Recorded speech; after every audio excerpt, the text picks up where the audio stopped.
Welcome, everybody, to the CrossFire podcast. Tonight is going to be a treat for you guys. I actually preferred myself to be in the audience tonight because tonight's going to be so heated, so passionate that we're not going to do the whole beat around the bush. Let's go through a quick introduction. I'll just say this, that Clowns is on his way. His computer's updating, but he'll inform us of his calzone update and his diet as soon as he gets here. Let me start with the only Crap Gamer. Welcome to the show tonight, buddy.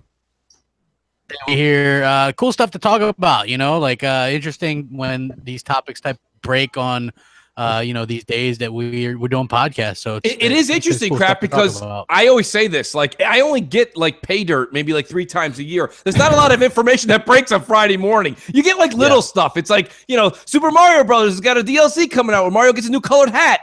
News on CrossFire at 11. Okay, nobody cares, right? So sometimes I get this big hot news, this juicy topic. We got to attack it while we got it. Go to another usual suspect here, Senor Boomstick. Boom, what's up, buddy? How are you tonight? Hey, everybody. Thanks for coming out tonight. It was definitely a sad day last Friday when we didn't have it, but we were with family, and now we're back. It's true. No, it was definitely, it was the day after Thanksgiving, Black Friday for a lot of you guys that go out shopping, this, that, and the other thing, spending time with family, or just getting out of your turkey coma. Either way, no matter how you slice it, I decided it would be a good time to take a mini vacation. So we're back and we're better than ever. And if you can tell by my voice, definitely rested. Fantastic. Ready to go. Let me start with my guests that I brought in today. We got 3 guests here today. Let me start with the one, Alan Walsh from Full Throttle Gaming. Alan, welcome back to the show. You're kind of like the usual suspect that pops in every 3 weeks. We love your expertise, and you game so much that we love having you on the show, bro. So welcome back. Thanks for having me on. It's always good to be back. And I was actually about to say that as well. It seems like every 3 weeks I'm now on an episode. It's pretty good. Yeah. Well, you know what it is? Let's be honest. And a lot of people say this. I like to take a minute. We'll let the audience kind of shuffle in a little bit. But you really are, you're well-spoken, okay? You know the industry very well. You've rubbed elbows with enough people. And he's got an Irish brood. And he does. He does. Puts him a step higher than all of us. I like that. So, Alan, welcome back. Good to have you. And we're definitely going to want your insight today. Next, I got the governor out of retirement. Pulled him out myself. Jesus. Good to have him back, Governor. Welcome back to the show. Yeah, right. Yes. The whole time. He's with the Guidos. I'm that mythical beast. It's hard to find or whatever. But I was sitting around today on Twitter, and I was like, man, how can I get on Crossfire today? And I was like, I know. Let's debate Mooch on fucking Twitter. Boom, here I am. So good. I love it. Welcome back, bro. It's good to have you, GKB. Let's the man who has become his own entity. I'm going to start calling him. I think his nickname on this show. I know he goes by Predator, but he'll be known as the producer on this show. Pred, welcome back, buddy. You've really started up a lot of things in the past couple of months. You've got your own show on YouTube now that you do a solo show, and you kind of just rant. And I love what you're doing, man, because you're speaking from the heart. And that's why I think it's so important to have you on every so often, because I think more people need to hear your voice because you speak sane. So welcome back to the show, bro, and it's good to have you, Pred. Hey, man, thanks for having me on again. I didn't think I was going to make it here as fast as I did, but it's always... Well, that's the truth. You and GKB both said to me today, you're both like, listen, working, things are happening. I'll get there when I can. And you were both earlier than my usuals. So it was fantastic to have you guys here. Let's get into it, folks. Here we are. We're sitting here. A lot of excitement. Let's go back 48 hours. The excitement, the air was feeling good. Everyone's excited about their X. We're starting to see these things coming through. More 4K games are coming out or very close to it, this and that. We're like, okay, at Microsoft's word. Then we get word yesterday from PUBG's development team that says we're going to be getting PUBG on Xbox One X at 60 frames. And I'll be honest with you. Because I want to say a shout out to Oh Snaps, it's Mel. Mel made a good point that if it wasn't said publicly, would this all be a lot of hoopla? And I'll be honest with you, she's right. The answer is no. But the fact of the matter is that nobody did come out at 30. That's right. But up until that point, nobody would give a shit. Absolutely. It was only because the guy was de facto 100% Xbox One X. Right. And then he shouldn't have included there'll probably be 30 frames because that's really kind of what set people off. Right. Oh, well, it's probably going to have to, well, that's unfair, and then that caused all the backtrack. Because if you follow the Twitter stuff, it was just flooded with shit. Just everybody had an opinion that was unfair. Well, crap. That you had the PC people. How can it run 60 on the X when I've got a reverse gigabyte go back in time gigawatt computer that I paid $4,000 for, and it can't run it at 60. So how can the X do it? Impossible. Right. I mean, that was basically what you had. You had PC dudes pissed off because they're saying it's going to run 60 on the S. You had on the X. You had Xbox dudes pissed off that didn't have the X because they're looking forward to the game and they're playing it on the S or whatever at 30, and it's a disadvantage. So realistically, they're getting a lot of hate, and in today's day and age, man, hate, then you get you shut the shit down, and that's basically what happened, man. They were like, yep. Well, can't handle the this. one thing you said though, crap, that I would just say is that you said, well, the one thing he did was he mentioned the 30 frames, and that's where the issue. I don't think so, because the minute if he didn't say that at all and he just said the Xbox One X is 60 frames, you would have had IGN or something be immediately like, well, wait a minute, Microsoft, like Destin Legary and our buddy there, I can't remember, Ryan McCaffrey would have immediately been like, well, what does that mean for the original though? Like, well, they could have said they're targeting 60 FPS on the older one. You know what I mean? Like that would have been the smart thing to do. Just the way that they did it makes them look bad, makes the Xbox look bad, makes, you know what I mean? Like it just bred like everything that Microsoft attaches itself. PUBG was golden ticket for Microsoft, right? You got the X coming out. I mean, you got this, and now like you look all over social media and stuff, and people are just like, bro, these are the vocal minority, not the vocal like. They are, but I mean, this is the vocal minority that basically most of the people that are going to buy this game don't even know what frames per second it is even going to be playing right now. Well, you have to figure this though, like they're going to play it, everybody's going to have a great time, bro. It's the vocal minority that got them to change their tune so quick, though.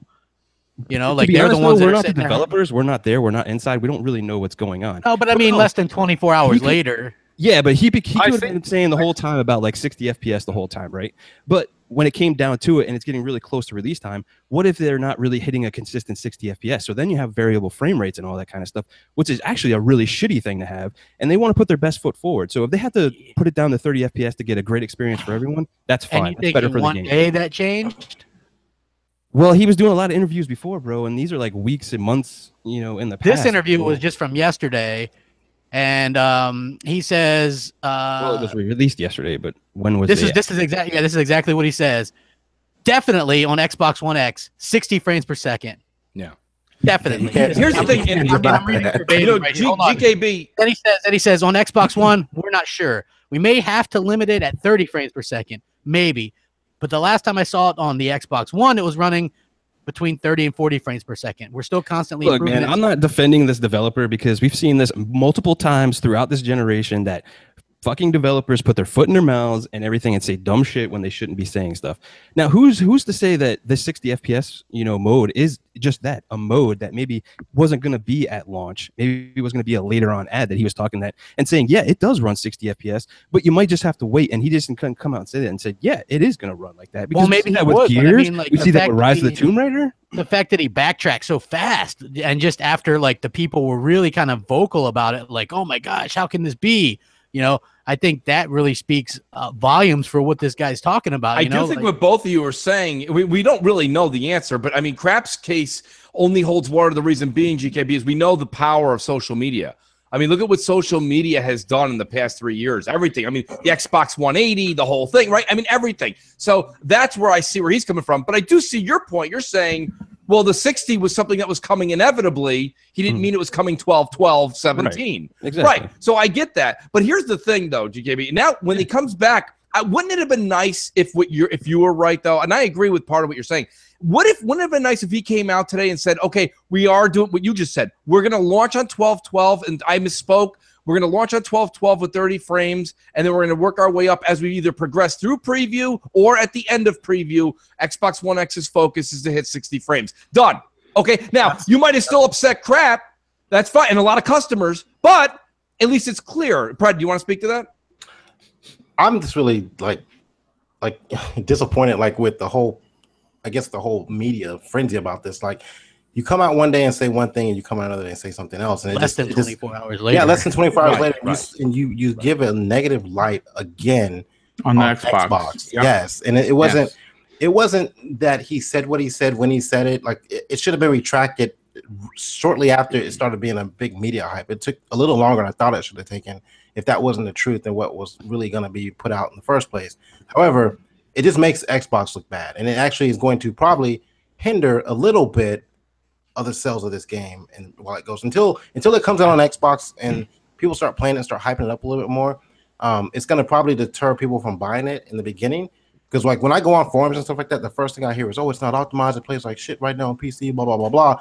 But it's a preview game. It's in beta right now, so calm the fuck down, people. Yeah, that's my point too, Fred. Is like they can fix this stuff, like, you know. Yeah, they're coming out like, you know, this is the final release of the game, and that's not what's happening. It's not. Yeah, then people are getting early access, preview, beta games mixed up with the full release because you're paying for it.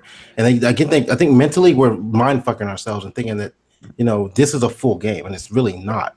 This game literally came out March of this year. Yes, and it's a growing game, selling 20+ million freaking units. Let's just grasp that, okay? A game that came out in March, like an add-on or a freaking DLC for some mod, really. A mod, yeah. And now it has blown the fuck up, and then people are just losing their shit over really trivial things at this point. Like I saw something the other day, like this is like, I think the game itself, the alpha or beta phase, whatever it is now, is obviously in the top 10 of Steam sales. But this test server is in the top 10 of Steam sales as well. It's a completely different game. So like it's the one they use to test the game before they push it to the beta phase players. So they're just testing the patches and stuff. Yeah, so like they're both in the top 10. So this game is going to sell on Xbox. I mean, it's just I just think like again, we get stuck in this phase where you like developers. I know we're going to probably touch on this topic and maybe jumping a little bit, but you know, a game is supposed to be released on Xbox and something negative happens to it right from the jump. Well, you know what it is also, Fred? The issue at hand with Xbox fans is that every time we take a step forward, it seems something happens the next day or the day after that makes us take 2 steps back. But boom. The thing is, and this is where I point the finger at Microsoft, and I don't point the finger necessarily at BlueHole. Let's talk about something that happened just recently. Okay, Destiny's 4K HDR, and there was a huge debate. Why would I buy Destiny 2?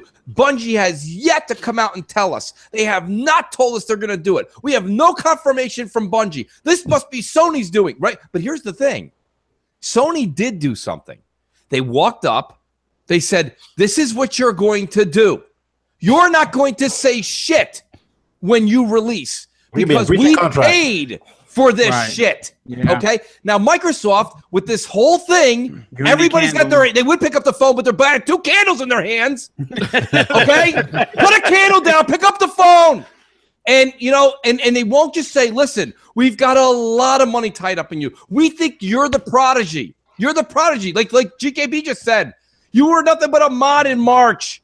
Now you're a phenomenon. We are putting money in you until you launch.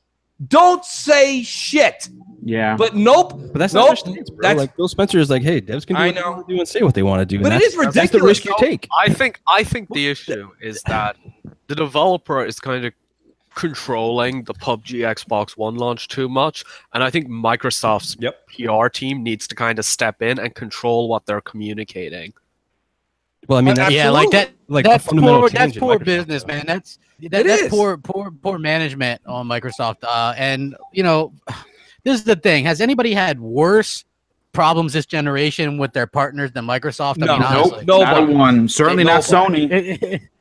Terrible, right? Like PUBG is like the shit, right? Like the biggest thing going right now, and they fuck it up. Like today, the whole thing is, I mean, it'll die down and the game will still sell well, but it's like, you know, for a lot of people, it's like they feel a little bit ticked off because you announce it in 24 hours, you backtrack, and it makes it look like you're doing parody for the have-nots. Not just that crap, but doesn't it question people who purchased an X? Now you're wondering what the future brings. Yeah, well, here's the thing. This is the way I look at it. You question it like you don't want this to happen in the future as well. But on the other side, if you're trying to make a positive at it, there's very few multiplayer games that are 30 frames per second. They're mostly 60. So this is something that realistically only happens, looks like, on this game and Destiny 2. Right. You know, so, you know, and you could even make a case because Digital Foundry said the X could probably run Destiny 2 at 60. Yes. And that's just a parity thing that they don't want to give an advantage or whatever. But it's like at some point they're going to have to do that because Microsoft doesn't seem really determined to do generations anymore. Yeah. So there's going to be a lot of mixing of these things, and they're going to have different frame rates. Back in the day, when you used to be able to do like split screen local, like multiplayer, but you could also play like if you had like say me and Hellheimer were playing on my TV, right? We could do split screen and play multiplayer. Right. But it would cut it in half. We like on Call of Duty or whatever. We'd only get 30 frames per second. We can still play. Yes. You know what I mean? But you would get, and nobody was really complaining about that. Same thing with, I think, Gears. There was multiple games. The Halo used to do that, right? And it just really kind of hindered your FPS a bit. But at the end of the day, you know, we paid $500 for this. The guy did, and he's been saying for months, right? We're targeting probably 60 on the X. Like he's been saying that literally for months. And then yesterday, to be honest, man, like I think we're blowing this way out of proportion. Like I get what you're saying, crap, and I know where you're going and all that kind of stuff, but I'm not saying doom and gloom about the Xbox One X. And furthermore, I don't even think this even hurts Microsoft at any point in information. Like, what other console? Let me ask everybody. December 12th. What other console are you going to be playing PUBG on? Oh, that's right. None other. You're going to be playing. Yeah, on the Xbox One that's X. good on that, but it just doesn't. doesn't. A shit ton. A lot of you are going to play it. You're going to have a fantastic time. Oh, no, listen. Here's the thing, dude. I'm right there with you. I'm buying it day one. There's no question. It's not about GKB. I think to your credit, I think you're looking at it. I can't say it's the wrong way. You're looking at it the right way from your own eyes. But this isn't necessarily is PUBG gonna fail? No, it's not. That's not. I don't even see like the parity with, you know, like Xbox is gonna have like a bad thing because of this one game not hitting 30 FPS. Well, how about what Destiny, Predator bro? said? Like, yeah, it probably could run 60 FPS with Destiny, but it doesn't. How many fucking people are still playing that game now? Yeah, but it comes to this. It comes to this though, GKB. The reason it doesn't run 60 on the Xbox One X is because Sony said it won't. Okay, and that's the one thing. I sit here and I tell you this much. I am an Xbox guy, right? I prefer the Xbox ecosystem. But I really idolize Sony's management skills because Microsoft, captain, you do. And I mean, I wish we could just get 3. You know, when we hear about all these developers, we're like, hey, somebody get Casey Hudson, somebody get Amy Hennig. No, somebody go get an executive stiff that's over at Sony because they know what they're doing. Okay, that's what I want to recruit. I agree with you, man. I've said this whole generation, PS4's been killing it. They're killing. But you know what it is though, GKB? They're killing it, but I don't like to give Sony too much credit because all they're doing is business 101. It's the first page in your business book and your first year of college. 360 when you know, it's not like they're doing something. I don't like to give people like that kind of credit, like they're killing it, unless they did something that no one else has done. They're doing what, actually, like you just said, they're doing what Microsoft did 7 years ago.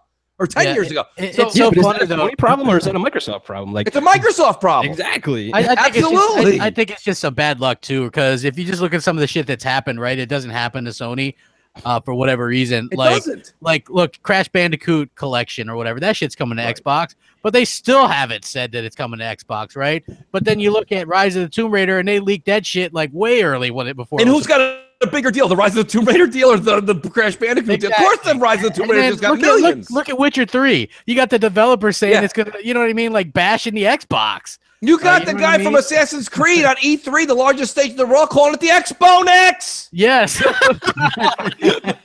For God's sake, people. Thanks, Alan Savage. Much appreciates it. Alan, thank you. Thank you. But, you know, in all honesty, guys, this is what I'm saying. And I think that this is the problem. And this is what I mean by the X and Microsoft gets no respect.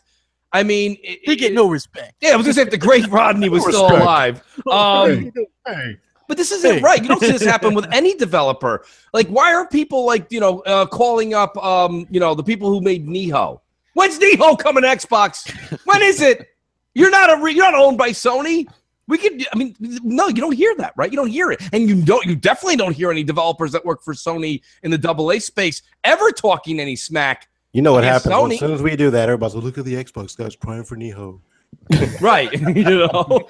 But you know, here's my other thing, and I want to tie this into it. You know, Pred made a good point with the developers. This is a developer problem. You know, you guys know this ever since I've made my way onto YouTube. Just short of the biased media that I usually hound is the lazy devs. And you know, these hashtag lazy devs. Yeah, these guys are something else. You know, you don't really hear me give them too much credit because I think not a lot of them deserve it. You've got the CD Projekt Red guys. You got these guys. Listen, GKB, I'm going to pick on you because I'll say me and you, okay? Me and you are now developers. Okay. And we are making lots of zeros. Okay. Lots of zeros from Microsoft. And you go, hey, Mooch, listen, tomorrow I'm going to do a small little blurb. I might mention a little something about what we got cooking. I'd be like, no, don't you dare say that. Yes, are you kidding me? I'd be like, GKB, wait till the check clears. Are you crazy? No way, dude. And you'd be like, yeah, good point. Is it cleared yet, bro? No, actually, what you would be on my side with that. Mess up a good thing. No, Ian, that's my point. GKB, you would never do. These guys all rattle off the tongue. That thing with Rise of the Tomb Raider, that's an abomination. That's unbelievable. How could you come out and say when the competitor's going to get it? That's the whole secret sauce. Yeah, you're paying for that. This shit could only happen to Microsoft. It only happens. But you know, it is Microsoft. By the way, it is Microsoft's problem, though. Crap. Yeah, it is. I mean, well, here's the thing too, right? That's right. Hey, you can't do this and all that. They're letting say, hey, you guys can do what the fuck you want to. And you know what it is, but you see, it right away, it goes to the top leadership, right? Aren't they always quoted? No, we're just going to let the devs do what they want. You know, if they want to do 30, it's fine. 60, if they're fine. If they want to support the X, it's fine. Listen, you are paying these people lots of money. You have to put contracts in place. I don't understand. Is this amateur night, or are we running a billion-dollar corporation? Well, you guys tell me if I'm wrong here. This is Aaron's world, okay? And because he did the PUBG whole thing when it was at Paris Games Week. He's the one that's been running around. He's the one that's waving the flag. Mike's doing a lot of the promoting, but that's because he's literally a fan. Yeah, that dude plays every day. Mike's a fan. Yeah, he's always that thing on but PC. Exactly. But this is Aaron, and you know, and it's funny. You always see Aaron and you always see Shannon on the same couch during interviews. That's the same couch I'd like to hit eject. I don't understand why they're competing against each other to figure out who's going to get fired. Yeah, who's doing the worst job here? Like Aaron's got to pick up the phone in this case, and he's got to say, "Please don't say anything. Like, don't talk about the game. Okay, let me talk. I'm the publisher. Let me talk about the game. Yes, not you. You develop." Okay, you're a developer. You develop. I publish. Yeah. You know, this could be another thing too, like Mooch, with these developers too. Like these guys like came out of nowhere. They probably didn't even know this game was gonna blow up as big as they do. They probably don't even know what the fuck's going on every day. They're like, holy shit, we're selling like hotcakes.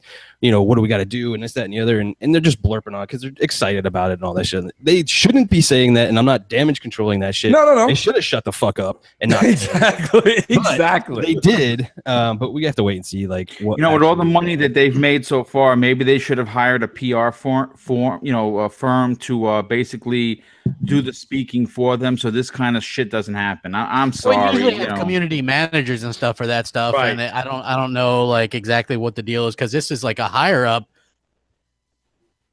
You know what I mean? So it's interesting that he's like definitely on Xbox One X 60 FPS, and then now he's like nope 30 on all. But it's not just that. It's like here's the problem for Microsoft, right? No other company has to deal with this because something bad happens to Sony. And you realistically, you don't have people from Nintendo hating on them. You don't have people from PC hating on them. You might have some people from the Xbox community hating on that a bit. But when something goes bad for the Xbox, holy fucking shit. The world is over. You got the PS4 up your ass. Up your ass. You got everybody up your ass. You know what I mean? And it's like that. It amplifies it like a million times. It's unbelievable. Yeah. How it's like, I do not understand how people can be so hopeful that something fails or that every time something like goes wrong or whatever. Like, I mean, really, like that's just the kind of world we live in. It's absolutely ridiculous. And if it is true that these people caved to people whining about parody or whatever, then that's bullshit too. You know what I mean? On the PC, there will be people playing with each other, some of which playing in 30 FPS and some of which playing in 60 FPS, or some of which playing with an unlocked frame rate. To be honest, like everybody tries to play at 60 on that game, but it doesn't really happen. And they're all mixed together, and that applies for pretty much all games on the PC platform. And some people aren't able to run at 60. It's not like a fast shooter. You can play that game for the whole 30 minutes you're in it, and you may not get one freaking kill. You might get one or two firefights the whole game. Yeah, it's a slow enough game. Well, here's a question for the chat and for the panel. This obviously, if they sold 20 million copies on PC, you can only imagine. Let's just say, they sell 5 million copies on the Xbox, right? Let's just say let's be polite about this and say a quarter. I don't think you're going to have trouble finding a game. So in that case, why can't they just split? People on the X are going to play at 60, and they're going to be over here. And people who have the S or the Xbox One are going to play over here in 30. I don't think you're going to have trouble finding a match. I mean, wouldn't they have to do that on PC too? If you've got a 60 FPS PC, you can click this room. Well, if not just that, but it's just like, I think a good way they could handle it is if you're on Xbox One or Xbox One S, you could go into settings and say, match make me with people only on Xbox One or Xbox One S. Well said. So it's not turned on by default, but if you really care about it, you can go in and turn it on. Yes. Yeah, that's a good. That's a fantastic. But you know what the problem is now? idea. That is a really damn good idea. But then people are going to go. But then it takes away from people I'm able to play against. Yes, I mean, you're right. You're right. They're all going to find something wrong. The most ridiculous shit to complain about. You know. Yeah, but to Boom's point though, like you're not going to have a problem finding a match. Like I think he's. You won't. The 5 million thing too, man. I think it's probably going to be. No, but if we do, if you don't do it Alan's way, you're going to run into a problem. And this is not an us problem. This is not an adult problem. But like younger folks that have Xbox One X's and S's, like some people may have an X, and then their friends at school only have an S. And then like if you do it Boom's way, then it would literally be like, hey, let's go home and play PUBG tonight. I can't. I'm on the S. So no, you gotta right. kind of do it the way Alan said. Yeah, I'm on the S. You're gonna start a fight in schools, right? But 10-year-olds. Listen, here's my thing. I don't think this game. Someone just wrote this on Twitter before we went live, and I just want to reiterate. I think they were right. PUBG is not Halo. It's not Call of Duty. It's not Gears.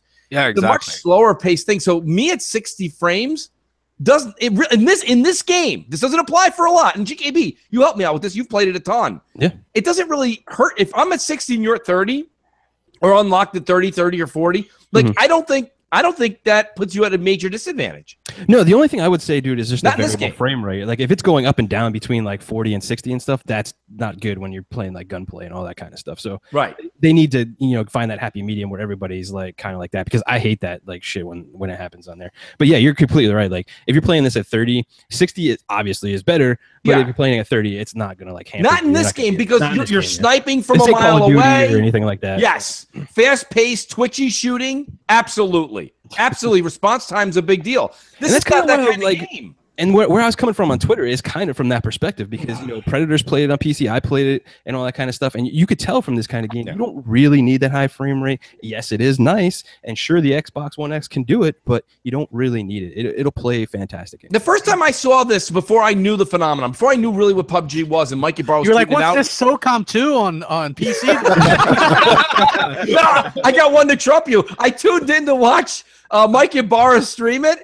And I'm like, what is this game where you're just the bush? He's just sitting in the bush for like 20 minutes. And he's talking to whoever was his teammate at the time. And he was like, where are you? He's like, I'm over here. Where are you? The greenhouse on the left. And I'm like, what? Why is this bush talking to that house? What's happening? What's the hype? So I didn't see where 60 frames would make a difference. Go ahead, Alan. I just want to say real quickly, PUBG is not, from what I've seen at least, a visually demanding game. Like personally, the Xbox One X should be able to get that thing at 4K 60 max settings, no issue. The problem is it's a huge open world and it's not very optimized. So you get like these dips when you're seeing a lot of people and a lot of stuff's going on, and then they shoot these rockets with all these explosions and shit. So it kind of hampers the performance. That's the problem with it. You're right. It's not visually demanding where it can't handle it. But when you throw in all these other things and a shit ton of people, then you start to see performance issues. But it's like, if they're running this on Microsoft Azure, and if they can optimize it well for the console, I think you could get a really smooth 4K 60 experience on the X. I agree. Some point in time. I agree. Yeah, I don't know about 4K, but yeah, sure, it'll get a higher res for sure. This. I assumed that they would just do multiple modes anyway. Yeah, that's what I was thinking. But like again, like this is another small team, like huge blown up. Like they're probably just trying to get a version out that's stable, runs well, and making everybody happy at first, and then they're going to iterate because it is going into game preview. Like we're going to be beta testing the shit out of this for them and all that. Yeah, plus we got to beta test it for the PS4 group when they actually get it, so we got to make sure it runs good. But also, like the main thing is, like. I assumed that they would have gave us a 1080 60 and then the 4K 30 option or whatever, and then because that would have made the most sense. And then they announced it. I don't know. It's like personally, I didn't care, but then you announce it one day, and just the type of person I am, because I fucking hate pussification of anything, and I hate people who give in to shit, right? So that's why this pisses me off at my core. And it's not so much even a gaming thing. It's a life thing too. Like everybody is me. You know, I deserve this. I deserve this. Like you deserve shit. You deserve what you fucking earn. And if you're pissed off because you got an S or a base Xbox and you're crying because it's not fair, then fucking go earn an X and then play it at the higher fucking level. That's all. Because there was a tweet that you tweeted me and was like, I don't give a shit about the have-nots. I want me. Yeah, but I pay for my shit though. That's the thing. Right, well, he also works for a living. Yeah, he does I pay videos. for my own shit, right? Like I'm just saying, like for me, it's gaming is an expensive hobby, right? Right. Yes. I get that, like not everybody can afford a bunch of shit, and that's fine. But save up. You can. I mean, there's ways around it. You know, like everybody can do something or find a better hobby that's better suited to you, like stamp collecting or something. I don't know. But at the end of the day, for me personally, why should my shit be hampered when I paid a premium price for my product? Yeah, not just that, but I mean, there's people are crying that Crap they makes a good point. Play the same. You know what I mean? They're like, oh no, you know what I mean? Like that shit is the stuff. There's deals right now, Crap, where you can bring your Xbox. Everyone's like, I got an S. I'm not doing that. Your S is worth $150. Go get your money for it. That drops the $500 down. Bring a couple of old games back that you're not playing. Yeah. Like do something. I don't know. And like Crab says, and then do the old-fashioned way. If you need to. Yeah, do the old-fashioned way. Like earn it. A good way to explain this. You can play Smite on Xbox One at 30 or 60, right? Depending on how you like it. Like I found it to be a bit smoother at the 30, so I would play at 30. I didn't feel that it hampered me. You know what I mean? People are really like flipping out about this possibly being 30 on the older consoles, like without having played it first. You know what I mean? It's just like they just jump to the conclusion right away that it's going to be horrible, right? Yeah. And if nothing was said, then we wouldn't even be talking about it. You know what I'm saying? I wish there was nothing said. I do too. I wish there was nothing said because that is a true point. And then the minute you say that, you have to rebuttal yourself and say, well, Mooch, if you agree with that, then why is everybody so up in arms? We're up in arms. It's the same way. Like if you guys are shopping in the back of Best Buy and it says $14.99 under the item that you just grabbed, you get up to the register and you're like, and they go, boop, $26.99. You're like, nope, $14.99. It's right back there. Not only that, your employee told me that was what it was. Who told you that? I don't know, a guy with a blue shirt in the back. That's who told me. Somebody who looked like Papa Smurf told me in the back. That's who told me. Look, Microsoft is a brand, bro. They got to protect their brand. They're not going to come out here. And they already tried this with Don Matrick. Be like, yo, I got a console for you. How well it didn't go well, so they're not going to come out and do that, guys. No, I know. But the thing is, though, is what Crap's saying is this is the same thing. It's false advertising. Okay, so what is it? You know, you can't come out on Thursday. Well, if we're going to say and be like, it's false advertising, then how many times did they fucking told us true 4K and fucking most of the games aren't fucking 4K at all? That's false advertising. The developers. Turn 10 has shown that you can get a game at 4K 60 HDR without issue. Halo 5 4K 60. Yeah, but let's go out here and on a limb and be like, all developers aren't created equal, right? Not everybody's a Turn 10. That's true, but it's like at the end of the day, the hardware is there. It's up to developers, and at the end of the day, if developers, that's a good point, Alan. And GKB, you got to tip your hat to that one because if I give you a 5-star kitchen in New York City to cook, but you can only make Eggos. Okay. Yeah, but it's really not an apples and apples comparison, right? Like we're talking about an arena racer and arena shooters against open world games that aren't going to hit 4K 60 with the hardware that's in the Xbox One X. I'm sorry, it's just not, and you're already seeing that now. Well, I mean, again, that depends on the developer, right? Maybe the money that goes into the developer, the game engine, right? You know, how optimized it is, and all the other things. Like, there's a ton of factors besides, hey, yeah, Forza guys, the Turn 10, yeah, they can do it. Why can't everybody else? It's just not that simple. Right. Well, the Horizon 3 you do see some games. They're going to be 4K. Which one's that, Alan? Horizon 3 is an open world game, and they're aiming for full native 4K resolution. Yeah, and we got to see. Right. I mean, the jury's still out on that. I agree. But I mean, I do think that it's a bit, it is odd though, GKB. You got to say, I mean, and I know, don't get me wrong, you're making a great case for what you're standing for. But I know GKB well enough that you're also a big fan of not being lied to. You don't like it. And I don't think that what they did here is like Grap just read you verbatim from the interview, and he's like, the Xbox One X will be 60, and then he comes out today and he says, well, no, across all platforms it'll be 30. Now, granted, we've all sat here and speculated, and I agree with your speculation. I actually agree with you when you said Moosh, either at the end of preview, the middle of preview, or at the end of, when it's a full game, Xbox One X will hit 60. And I'm actually behind you on that. I think you're right. But it's not fair to come out on Thursday and say something and change it on Friday. No, I don't justify that at all. Right. That's where I think crap is ultimately where he's coming from. And then, it's just it's the domino effect this generation. I agree, Mooch, but at the same time, like, I get Crap's point with PUBG and everything, and I would wholeheartedly support him on this if it wasn't going to preview program. If this was a full release and this guy said this and it was a AAA, blah, blah, blah, blah, blah, I would totally agree with Crap. But at the point, like, guys, this is still early access on fucking PC. Like, this game is not done. They're still adding shit. And you know what, GKB? You great point. Great point. I don't even have a rebuttal against that. All I'm going to say is just me and Crap, and I'll speak for Crap. Crap, you can correct me if I'm wrong. We are not PC guys. This game, this very game, PUBG for the Mooch, will be the first game in game preview I ever participate in, because I'm a console person. When I say I'm a console person, that doesn't mean I hang up Crossfire. I'm like, good night, everybody, and warm up my PC. I don't play on PC. The thing is, these guys have had Microsoft sent their own developers, their own people over there working on the X version.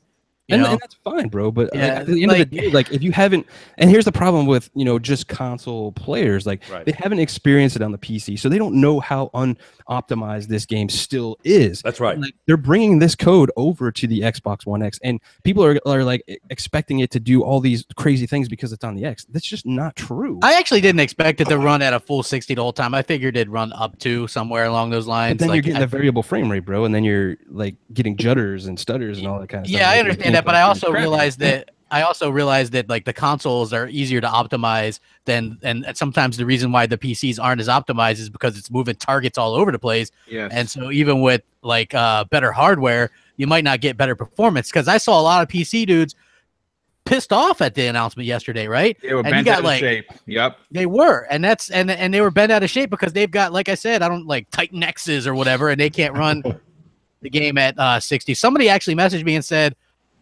they heard the refresh rates in the actual lobbies were only like 20 some FPS, so it didn't really matter on the PC right now. So I don't know anything about that, but you know what I mean? So it's just, to me, it's just like the whole say one thing one day, then outrage from social medias, and then you get pissed off about it, and then come back and change it less than 24 hours later. Like, that's the part that annoyed me. It's a snowball into an avalanche is what it is. Yeah. I think what pissed me and then off the most also was like all these videos came out yesterday and we're all bragging about our exes. Oh wait, yeah, I still got a fucking video that I'm probably gonna have to fucking take down because it's all like, whoa, dog, so are we mad because we couldn't do our fanboy videos? Or we actually no, I mean, like, I'm not saying that. I'm just saying, like, it was a lot of excitement yesterday about it hitting 60 frames per second. Here's the thing, though. He would have come out and said, PUBG can hit 60 FPS, no problem. If it couldn't hit 60 FPS, right? They've had it up and running in 60 frames per second on the Xbox couldn't wait to One shout X. it. Yeah, Right, and that proves that they walked it back. And because of the backlash, yes, they walked back. Yep, that's what it is. It'll eventually hit 60 on the X. I know that, but it's just the fact that they're like going to try to backdoor it.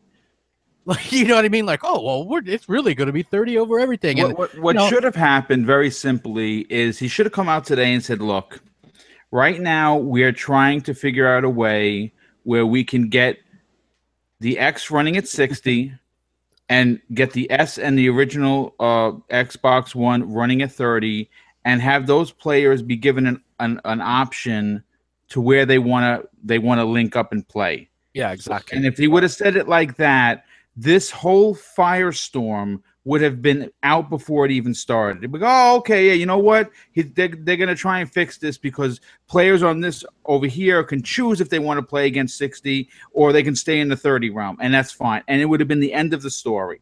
Yeah, I agree with that. But at the end of the day, like I said in the beginning of this conversation, it was the vocal minority, not the vocal majority, that was saying all this stuff.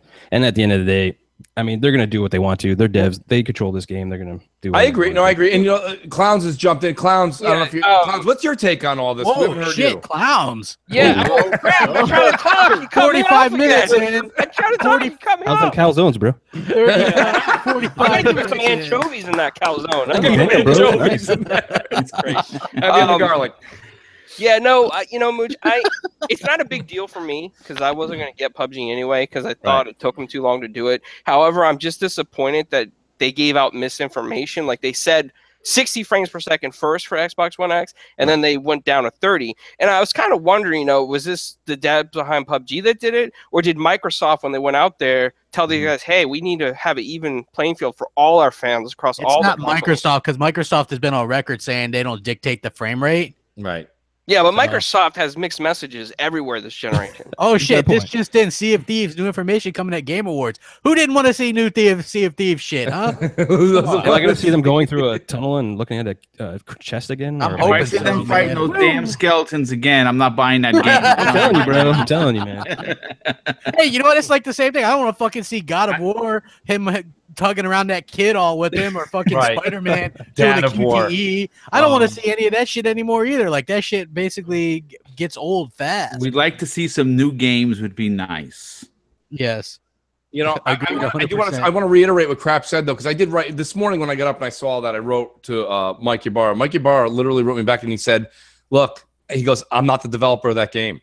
And that's what Crap's saying. Microsoft didn't tell them to do either thing. I think really what it comes down to, it was just that PUBG kind of just took a step back. And I don't necessarily think this is going to hurt them. I think GKB was well-spoken when he said that this is not going to affect. And actually, I want to ask the panel a question right now. Is anybody affected by this news to the effect of where they're not going to purchase the game in game preview? Hell no. Absolutely not. Hell no.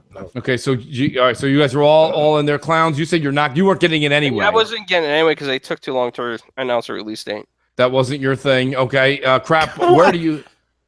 Well, hey, they took. That's like a shitty reason. Right? I like it, but you know what though? I like it because it's terrible. It may be a terrible reason, but you know what? It's different. I have somehow or another. I think the Crap Gamer and Mooch are going to get a copy. You got to understand something. I will say this much: you have to understand, Crap. You should know this by now. I've known clowns for a long time. Clowns and Assassin. I always like to hear their rationale on Twitter. Although I got to tell you, Assassin's been spot on in the past like 2 weeks with everything from Star Wars to this. That's the joke. That's the joke. There's the joke. But Assassin is on top of it right now. Crap. Are you getting it? Maybe, I don't know. I'm not. He buys everything just like. What about you, Alan? He's getting it. Of course, he's getting it. I don't know. I mean, maybe I could possibly get it. Now, I'm hoping to pick it up mainly out of curiosity more than anything else, because I haven't really followed the game much. I don't know much about the game at all, so I'm going to get it, dive into it, and see what it's like. Right now, I mean, so when I reacted this morning very early, it was like 8 o'clock. Didn't even have my second coffee yet, and someone sends me the information. Like, can you believe this shit? I talked to Mike Ybarra, and again, I didn't know. I was wondering if this was coming from the Microsoft side or not. And as far as I'm concerned, I was like, whenever you do, Mooch, don't say you're canceling your pre-order. No, yeah, I'm not canceling anything. You're canceling your pre-order because of 30 frames. Yeah, you know what? I should go do that. I should go pre-order like 10 copies and then cancel. Just because Clown's the troll. No, I think I'm going to end up getting it. Listen, there's probably no one more excited than me to play the game. I really am excited for it. But it was very, very disappointing to see the backpedal. Within 24 hours. Dude, Xbox fans get the highs and lows. Holy crap, you know no what kidding. I mean? Like, yeah, you're like, here we are. No, now it's not. Almost or a Giants fan. But you know what? We criticize our own brand that we love. Starting. No, you're not. You know, but the truth is Geno that Smith is better than you. If we didn't criticize the brand, then we wouldn't be true fans. Because listen, Sony and their fans basically could do whatever they want. The place could be on fire and be like, no, don't worry about it. It's going to be fine. Let's go roast marshmallows. Well, yeah, look at right now. You've got every single outlet, especially Digital Foundry, showing that the X is crushing the PS4 in every single face-to-face in these games coming out, right? Yep. But there's no pandemonium. Nope. There's nobody in the Sony camp going nuts. There's nobody pointing fingers at Yoshida. There's nobody internally at Sony saying to anybody else you're not doing anything right, or you're not seeing any developers from their big first-party studios start to slip and be like, well, it's not our fault. We don't have the equipment. You know, you don't see any of that stuff going on because there's an unwritten rule that all of us are not privy to that's going on over there where Microsoft just doesn't hold their stuff together like Sony does. And I mean, it boggles my effing mind. I just can't get over that fact. But do you guys think that this is going to hurt next gen? We said we were going to have mid-gen consoles from here on out. From here on out. I don't know if this becomes the norm where the concern is the lowest common denominator. If that's always the concern, I'm going to go ahead and say that mid-gen consoles is a one-hit wonder, and you're not going to see it happen again next generation. What do you guys think? I mean, because to be honest with you, it is interesting because we all were into this because we thought we were going to be going up. We didn't think this was a life preserver. Okay? We didn't think that we were just going to be staying still floating. You know, we're just hovering right now. Well, okay? You know what? Not to make any kind of Earth Defense Force here, but in reality, okay, the Xbox One X is outperforming on games across the board. So you are getting advantages. This, like I said, if this dev doesn't come out and say 60 frames, we are still cruising at the same speed of the enjoyment of the X since November 7th. Like this, we hit a real nasty pothole yesterday with this 60 frames shenanigans. If he doesn't say that, again, we may even have a boring podcast because we won't have it. You know, this would have been we're already 52 minutes in, and all we talked about is 30 frames versus 60. So it's a hot topic. Could you imagine if this knucklehead doesn't say that? Let's give another example of what I'm talking about here. Sony came out with their PSVR October of 2016, roughly. Yes. Okay. Yep. Crap. You can correct me if I'm wrong. Is the new one out yet with the lesser cables? What's that? Yes, I think the newer one is out. Newer one is out. Yeah. There was nobody in the media. Nope. Nobody in the Sony camp. Nobody who's a PC plus PlayStation fan losing their mind, being like, I just bought this hardware. This hardware isn't even a year old. And now you're giving me headphones included, and you're giving me 3 less cables, and I don't have to worry about unplugging and plugging my HDMI in a million times. Nobody said anything. And that's a big deal, folks. I have PSVR, the ancient one from 2016. It sucks. I think to answer your question, Mooch, as far as mid-gen and is this going to continue? I really don't think this is going to continue on the standpoint of I agree. We already got a 6 teraflop GPU in this. Yeah. All it really needs is a better CPU in these machines, and going forward, Sony's going to come out with another 6-7 teraflops, and at the end of the day, we're just going to plateau as far as hardware, and the games are only going to do so much with the hardware anyway, without some big revamp of video games or something at that point. So I think it's just going to plateau at some point, and you're just going to get normal generations again. Yeah, I do too. I think that what we need to do is focus on the Xbox 2, PS5, make it as beefy as you want. Gamers, listen to me now. Listen to me now. Do not complain about the price. Bro, they're gamers. Let them, they're always going to complain. I'm going to try. I got 3 years to sink it in their head. Guys, do not complain about the price. Let them put the goods in the box, and then let's have a full run, okay? And let's stop. Because listen, if you go, Mooch, stop it. Stop it, Mooch. I'm not paying $600-700 for a box. That's absurd. I don't do that. Never have, never will. All right, that's fine. But that means you're going to end up paying $400 now, and in 3 year another $500. What the hell's wrong with you? Well, what kind of school did you go to? They severely underpowered these consoles to begin. That's why they had to do that. So if they had started them off at just a better begin with, then they would have been good. And then maybe Microsoft could have just came out with the true next generation console next year. Would have been 5 years, and going back to the 5-6 year cycles that everybody was used to. Instead, they kind of did this. It puts them in a weird position. You know what I mean? So crap, you think maybe the next generation will only be a longevity of 5 years or 6 years, and we'll have the one box? I mean, I think it depends. Microsoft saw an opportunity with the 4K stuff. A lot of people are adopting that, so it makes sense that you want to do 4K gaming. Ultimately, okay, I'm pulling out my Swami hat real quick.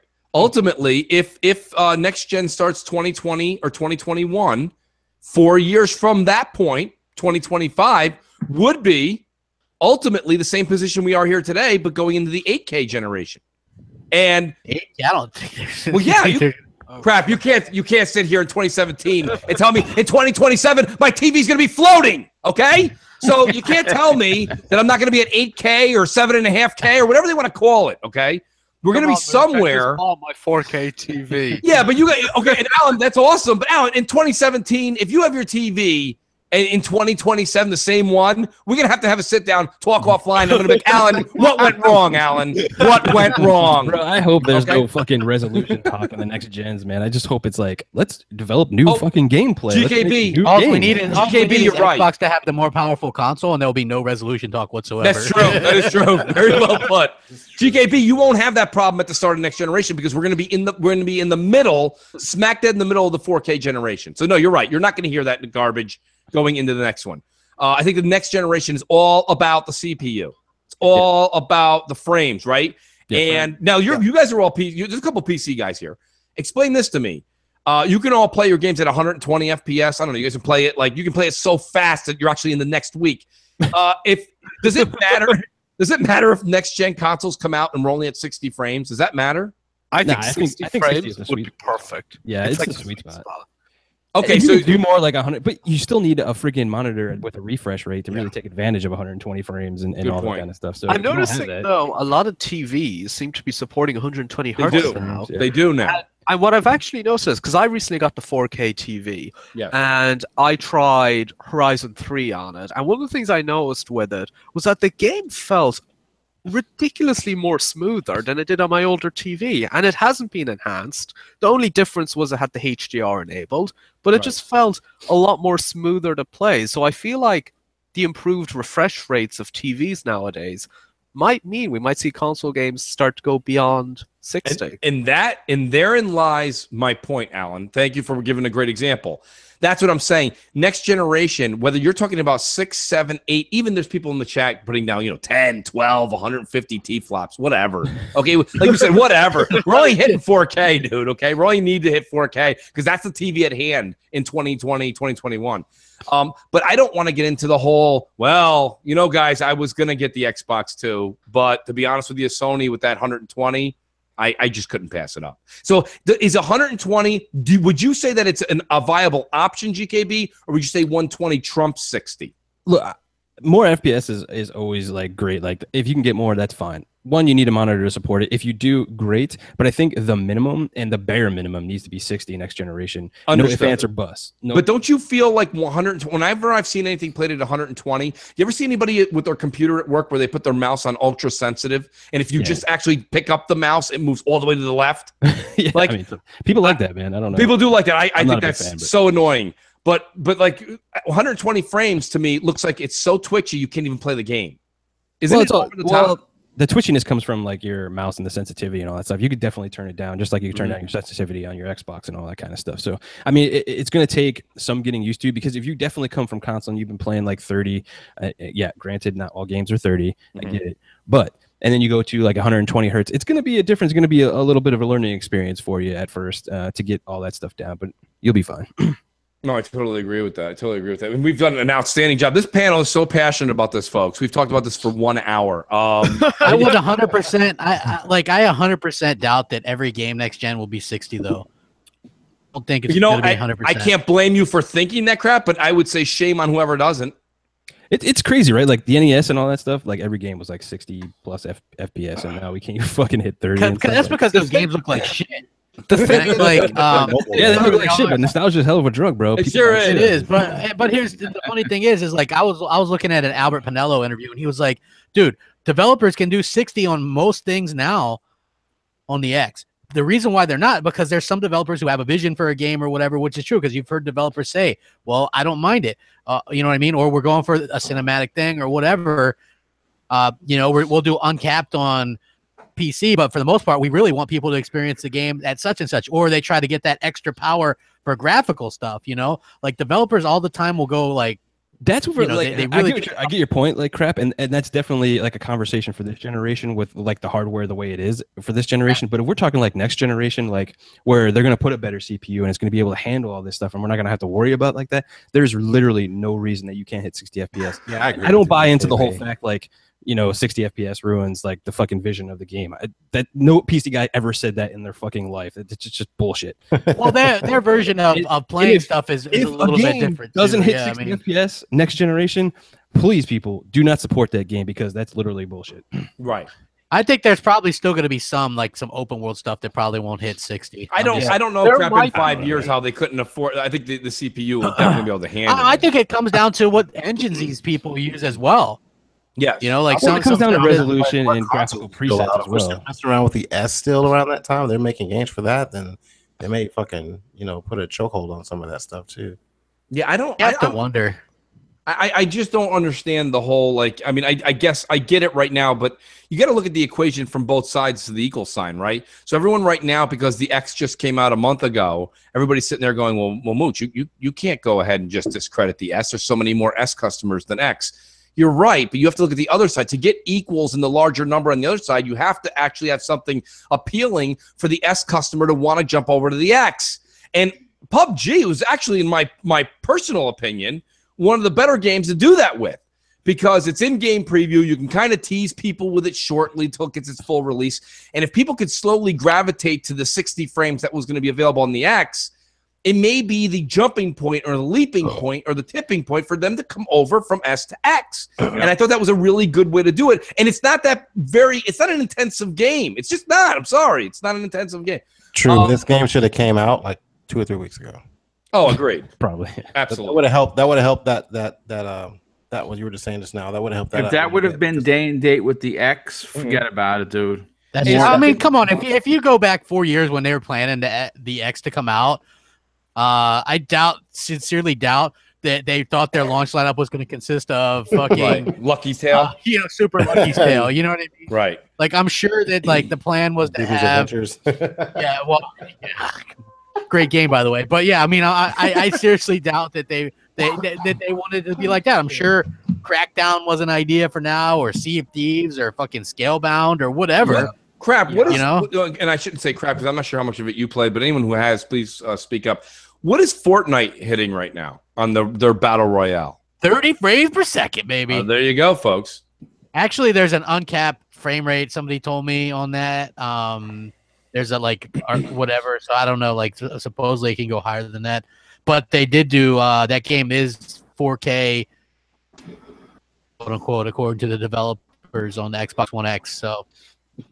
I mean, it really kind of just depends on what you want. You know what I mean? Like, for me, when I'm playing Assassin's Creed Origins on the X, man, that's a brilliant experience, you know? Yeah, right. You know, but and I'm fine with it doesn't really I don't really care about that as much as the developers backtracking. I know we fucking talk about this for an hour already, but more than anything, just bitching out when people come down on you pisses me off more than anything. So plus, you know what pisses me off, man? When you got 500 people watching and 150 likes.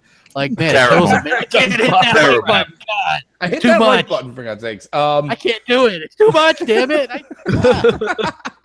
Can't believe it. Let me jump subjects here. We'll change subjects slightly. So Devil May Cry 5, right, recently has been rumored to be coming to Sony. And believe it or not, you're not going to get a mooch answer here you usually are used to.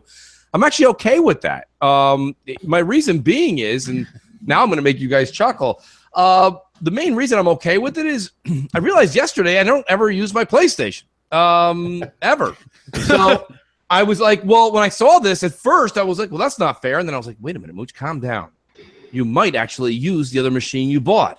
And so I'm thinking, this is not a bad idea. What do you guys think about this? Does this rub you guys the wrong way? And let me tell you something. You know what you won't find? You won't find the developers of Devil May Cry coming out and bashing Sony in any which way. But please continue, folks. Yeah, they don't say a damn thing. But what do you think? Is that an issue? Does anybody care? You know what? Here's the thing, okay? Look, I think everybody on the panel supports multiple consoles, and of course that is awesome, right? Right. But the issue at hand, okay, is it's just another game that Microsoft doesn't have, and the pile of games that they are getting beaten to is so high. I mean, look, I know 2017 is a bad year to compare, but it may not look. Japanese games may not be your thing, and I totally get that. But they are still quality, million-plus games that are on the Sony platform that Microsoft, their stack is so low, it's almost it's pathetic, is what it is. Well, the thing is all the developers that make a lot of these games that people like and the nostalgia of all these great games, they're all over in Japan. Yes, so, that is absolutely correct. It's always it's home team. It's always home team unless you're talking about our country, and then it's not home team. Then it's not home team anymore. No, it's not cool anymore. But I like Devil May Cry myself personally, and I'm looking forward to that game. So if it's on PS4, I'm gonna buy it on PS4. Oh yeah, and I'm right there with you. I will buy it day one. The only issue at hand is that I honestly do not like the DualShock controller. And nobody over the age of 21 does. Boom. Well, you know what's so funny was when I heard this, right? And by the way, this is just like rumors, so like who the hell even knows right now? But also the rumor was Sony was inquiring about it because basically it was a dead last one, totally tanked, and there was no interest in doing another one. And Sony was like, "Hey, can you guys do something?" But people aren't realizing is there's also another rumor that Microsoft's getting a brand new IP exclusive from Capcom called Knights of Aegis, which has apparently been in the works for a little while, and we'll probably hear something about that next year. I would much rather have a brand new IP. Absolutely. I agree. A washed up one like Devil May Cry. But everybody just is quick to jump on, oh my God, Microsoft is getting stomped on this whole thing. Like, who gives a shit about Devil May Cry? What the media led with. Do you guys remember at the PS4 reveal, Capcom announced a new IP with Sony. Deep down? That's the one, and we haven't heard a thing about it since. Because it's dead. It was a free-to-play game to begin with, and you know what I've noticed about, like, I don't know if this is like a Japanese developer thing or a Japanese thing, but they don't really announce a lot of the cancellations of stuff. Like, you guys remember The Last Guardian? Like, at different points that game was canceled. Yeah. And then, like, the fans, like, apparently kept it alive, right? And they were afraid to cancel it or whatever. So you never really hear about a lot of those games being canceled. They just take an incredibly long time to come out. Like, even Neo, wasn't that a PS3 game? Yes. At one point, it was like it took 10 years to come out.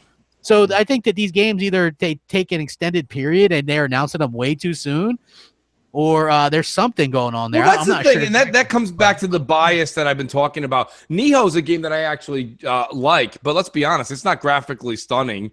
Let's use some of the words. Yeah, let's use some of the Digital Foundry words. The jaggies and the shadows are overwhelming. Oh, on the PS4, there's jaggies? Come on. But here's the thing: nobody's gonna say anything. Nobody cares. It's just fantastic. It's always everything's fantastic over there. Everything's fantastic. That Mega Man 10 that came out or Mega Man X that got slaughtered in the reviews. If that was PlayStation only, shit would have been fucking crested gold. It doesn't matter. Everything's great over there. Everything's wonderful. But speaking of everything's just so wonderful at Sony, they did another thing great. Looks like they've got another better month of December with PS Plus games versus what Larry Herb showed us we're getting on Xbox PS Gold. Plus games are garbage too. Well, they're garbage, but it's a slightly better aroma. Are they? I don't know. I'm not even gonna. Darksiders 2, or did I see that wrong? No, you're correct. Yes. So Darksiders 2 crap versus the trump card that Xbox has is Warhammer Who Gives a Shit edition. Well, that is a enhanced game, by the way. So, props to them for getting an enhanced game out there. The Warhammer game is very much on your high-res Xbox at One X. Yeah, the Warhammer game is very much on the lines of Left 4 Dead. So, I mean, if you liked Left 4 Dead, you probably would dig the game. Oh, wow. Yeah. I'm probably not going to play that either. I'll start downloading and just click cancel or whatever just so I have it. But, same thing with I already have the War Mastered Edition on PS4 and Xbox One. Yeah. Well, I mean, the other thing I do kind of dig is when you go into PS Plus and you go to get your free games, it asks you to add to library. So you click add the library, and then it just kind of puts it in your ready to installs. Yes. Yeah. Where on Xbox, like Crap said, I don't know why, but man, it's a hell of a deterrent. So I want to actually tip my hat off to the person at Xbox that makes you immediately download it when you click it. That bothers me so much because there's no reason. I don't want Peggle 18 to download right away. Okay? I just want it to go into my reserves in the event that there's an apocalypse. And you feel like I can turn it on and maybe play it if Xbox lets me without an internet connection. So listen, I wish that we could get that and add the library. But I mean, ultimately, what do you guys think about the the whole PS Plus lineup. And what else is there? Boom, Garbage. It's trash. I think both of them are actually pretty trash. I think, like you said, Darksiders Definitive Edition is like the crowning jewel and all that stuff. And with a new game like coming out, you know, relatively yes, year, it's so. December, man. So it is good to have out. Nice of somebody to drop a 5 on people. And that's the other thing. Like, It's December. Like everybody's gonna be getting a ton of games for Christmas and all that kind of stuff. The end of year games with gold PS Plus games, I feel like they're never great. They're just wait a minute. Right. Like, look at it this way. Like, ever since this Xbox Game Pass, I don't know if it's Nuke that said this, but like, it's been garbage as far as the games with gold and you know, I haven't really seen anything on back and pack come out. That all the big games, I find lately are going to Game Pass now. That seems to be the big push. Yeah, which I mean, I don't blame them. That's where the money is for them. Well, it's $10 per person, so of course they're going to go with that. Right, and not just that, but they've already got us all roped in for multiplayer. So I mean, they got rid of the paywall as far as the other amenities like Netflix, etc. But we're still all logging on every year to Xbox Live. So they got us. So they want to make the extra $10. They're putting their resources into Game Pass. That makes sense. What do you guys think about this? We were talking about this just before I hit the live button. We were talking about Project Cars 2. Now, Alan, you know, this is where definitely your expertise. What's your take on Project Cars 2? Ultimately, from the game that released and with the enhancements that we're hearing are not so enhanced. You know, when I first played it, I thought it was quite a decent racing game. It's definitely much more of a simulation, and it's much more of a hardcore competitive style racing game. Okay. The thing with it, though, is that it never seems to perform very well. You're not getting locked 1080p 60 like you would with Forza or 4K 60. You're not going to get anything like that. The frame rate does like to drop. The texture detail isn't great. What's the claim to fame then with Project? Each car simulator has a claim to fame. What's Project Cars is big to do? It's kind of like they have the most amount of tracks on any racing game at the moment. Wow, they're trumping Forza, huh? Yeah, Forza has 32. Project Cars is over 60. Interesting. Project Cars 2 also has a lot more of the race cars than Forza 7, but Forza 7 is a much bigger car lineup. Which one has better detail in the automobile? Probably Forza, because Project Cars doesn't have any kind of walk around the car mode where you can like look under the hood. That is stunning on Forza. But you know, the one thing I was saying, Alan, and I think you agreed with me, GKB did. I know Crap plays some of them. I'm kind of just looking at the guys that I know play racers. I mean, GKB has a wheel. Yep. You don't have a wheel unless you're serious. Hey, that fucking Earth series could have a million tracks and it's still trash. Like, you know what I mean? Like that. Those cars handle like shit. Do you think that's a big issue? The handling with controller on Project Cars isn't great. I hear from my friends who also use wheel. It's better with a wheel. It's still not perfect though. Yeah. Well, I mean, a lot of things like with Project Cars is all like the customization, much like Forza Motorsport 7. Like, you have to get in there and really tune these cars. Like, getting into some of these race cars, like, it's kind of like a default setup, and really you have to adjust it to your driving style, or it's going to run like shit anyway. Yeah, but they need to make it more accessible, I find. I agree, but like with Xbox fans and like people that's played Forza, like you get really spoiled with these games, and like playing any other race game is really just like a downgrade in my opinion. And I really can't play any of the other ones besides Forza these days. They're just that good. Yeah. For me, the two standout racing games this year were Forza 7 and Need for Speed Payback. I thought both of those were absolutely excellent. What is the multiplayer aspect in Forza, guys? What is it? So, Alan, let's say, okay, the show's over. I say, Alan, I'll meet you online right now. What are you and I doing on Forza 7? Getting crashed out on the first turn by everyone else. That's literally what it is. That's me right there, man. Everybody tries to win on the first turn. Everybody. Yeah. You get smashed into so much. The online hoppers in Forza 7, sometimes you'll get clean races, but most of the time it is usually a crash fest. But once you get by the first turn, it's quite all right then. Yeah, people start spreading out a little bit, and you can actually drive. Yeah. Now, I've noticed on Gran Turismo Sport, they actually have a penalty system implemented. So if you try to do any of those shenanigans, they will make you slow down. They will make you give back positions and things like that. Now, for Forza, they told me at E3 they were going to implement something similar, but it hasn't come into the game yet. So I'm not sure what's happening with that. I mean, they need to, because that's like an actual racing, like they do penalties and shit like that. This is why people, if you see a lot of competitive racers saying they think Project Cars and Gran Turismo are way better than Forza this year. The reason for that is because Forza isn't doing anything with the online stuff, like in terms of adjudication, in terms of esports. They've been really quiet lately. And people want those sanctioned championships and stuff like that Project Cars and all that kind of stuff, trying to do. Do you think because we had Forza, we had F1, and correct me if I'm wrong, was it F1 Racer? What was that one that came out in September? 2017. F1 2017, and now this. Are we saturating this market, guys? I mean, this is. I understand GKB. I know Alan. I know Crap is an interest in it, but I know that those two are hardcore. Speak up if you guys are too, Boom, Clowns, or Pred. If you guys are, let me know. But myself personally, I'm not a racer. I'm not going to go ahead and hide behind it. I think what Forza in Turn 10 does is a marvel. I think they should be, commended. It's fantastic. But coming from someone like me that's trying to get into Forza, when I see other people that own F1, Forza, and Project Cars, and then people are like, I can't wait for Need for Speed. I mean, guys, what the hell? Do you guys all take the bus to work? Like, are you that into cars? What's happening? Who's taking the trolley every day? Yeah, it's like people like playing sports games and like football and all that kind of stuff. Yeah, it's like the people who buy FIFA every year, and really and truly the changes are minimal. You know, it's that kind of thing. Like, you'll buy the newer Forza games, so you get the new features, the new cars, the new tracks. You'll buy the other racing games because they'll have certain cars, tracks, and features that aren't in the game you currently have. You'll buy F1 if you like F1 because Forza only has one F1 car, and the other racing games don't have any F1 cars at all. So if you want the proper F1 championship with the drivers, you'll buy F1. If you want the best, craziest car customization out there, you'll buy Need for Speed Payback.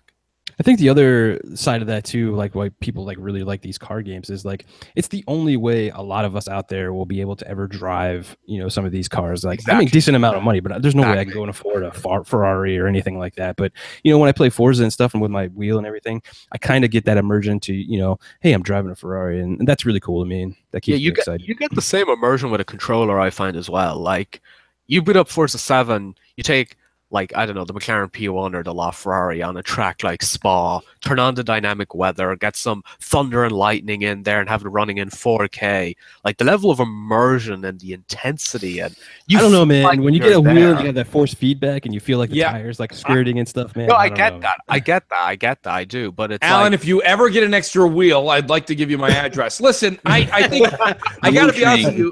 I'm mooching on my own show. That's really bad. Listen. GKB makes a point, and I've never even used the wheel short of the days of the arcade, but playing the racing game with a wheel I watched a couple of videos, people playing Forza with a wheel. It looks awesome. I have used amazing. At E3, I played Forza 7. And this was one of my first times playing the game ever back at E3. I played it on this massive rig. I think in total it cost around 100,000. You have like one of the best Fanatec wheels in there, and a seat that throws you around as you're driving. So if you crash or turn suddenly or anything like that, this seat will move you around. I don't know if it's the same one, Alan, but I saw one. He looked like the lawnmower man in that thing. Yeah. Amazing. It was absolutely brilliant. Like, to play Forza on that, it just felt incredible. Like, it really was amazing. And they ended up and running in 4K on the screen in front of you, and it was curved and all that. It just looked. GKB, how much would that put us back if we got what you had? Roughly, you don't have to get specific. Man, for the Fanatec and all the stuff I had was about like $500. But I mean, that's like the high end, like more high end stuff. I mean, so $500, and that goes right in your Xbox. Will it plug in your Xbox? Mine was the one for the 360, so I don't think it works on my Xbox One X. Pardon me. But I haven't tested it, so I mean, they do updates all the time. I don't know if it will or not. I haven't tested it, but I play Forza on my PC. Oh, okay, all right. So you're using your wheel on your PC. Well, I'm building like my simulator, like to do all that motion stuff. And I'm working on upgrading it as I go and all that kind of stuff. That's really awesome. Is there a wheel out there for Xbox that's like the best of the best? There's lots. There's tons, bro. Yeah. I'd say to people, if you're gonna buy a wheel, don't buy a cheap one, because I feel like it'll leave a bad taste in your mouth. Yeah, I agree. I bought a wheel and I stopped using it because it didn't feel that great. Especially if it doesn't have the force feedback and stuff. It's kind of just like a spinning wheel. Force feedback, and it felt a little pointless. And it's like, it kept I kept thinking that I play games to relax. I want to play with controller. I don't want to be moving my arms around and, you know, playing it that way. So, but I think it was because it was just, you know, a cheap, ordinary wheel. If you buy a high-end Thrustmaster, Logitech, or Fanatec wheel, like one of the expensive ones, not the cheap ones, I think you're going to have a great experience. The force feedback, from what everyone tells me at least, is a must. And from what I've played at E3, it's just fantastic as well. The cheaper one to like get into right now and have a good experience is that Logitech like 920, I think it is. The Logitech 920, I've heard a lot. What's the price on that? I think for everything with the shifter and all that stuff, you'd probably get it for about $400 out the door. And it does really good. I mean, it'll be able to plug into just about anything you want to race on. Has force feedback. You know, the pedals. No, it doesn't include the seat though. No. The seat that I was talking about that throws you around, like those things are very, very, very expensive. You can't buy those in an ordinary shop or anything like that. They're usually Microsoft rents them out for events and things like that. But there are regular racing chairs.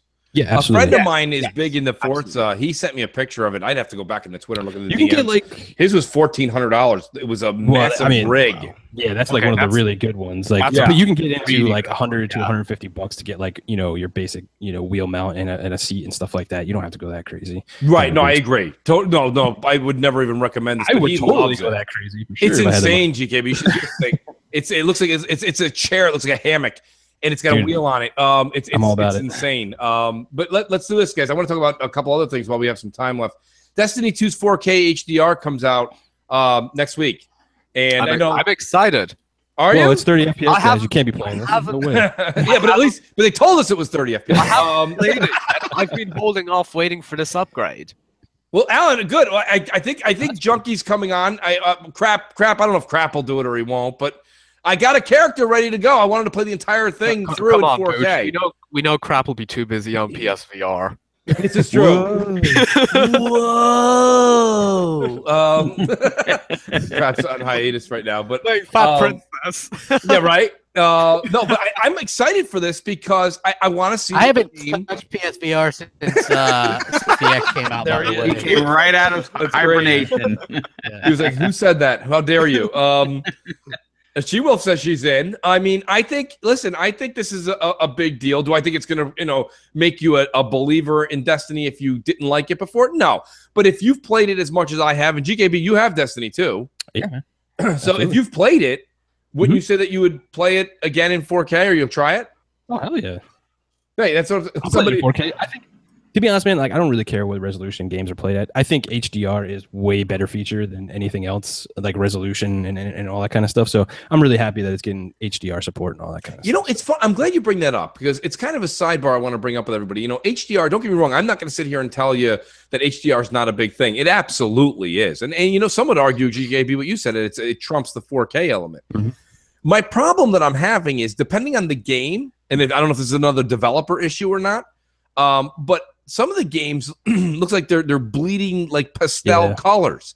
Well, and there are artists like working on these, man, to like get these colors correct, and it's all based on their eye. They do the best they can, with the high dollar monitors and stuff to get like true colors and stuff. But at the end of the day, you gotta adjust that stuff on your own. But that's definitely definitely varies by game. Yeah. That's what I've noticed. Like some games I can barely notice it in. Some games I can notice a big difference in. Like the one I'm having the biggest problem with is Star Wars. I think Star Wars' HDR is a mess. Mm-hmm. Okay, I feel that's interesting. Yeah, I thought Star Wars looked pretty good now. The game on my screen, I thought it looked brilliant. The menu is terrible. The entrance is terrible. The in between loading screens are awful.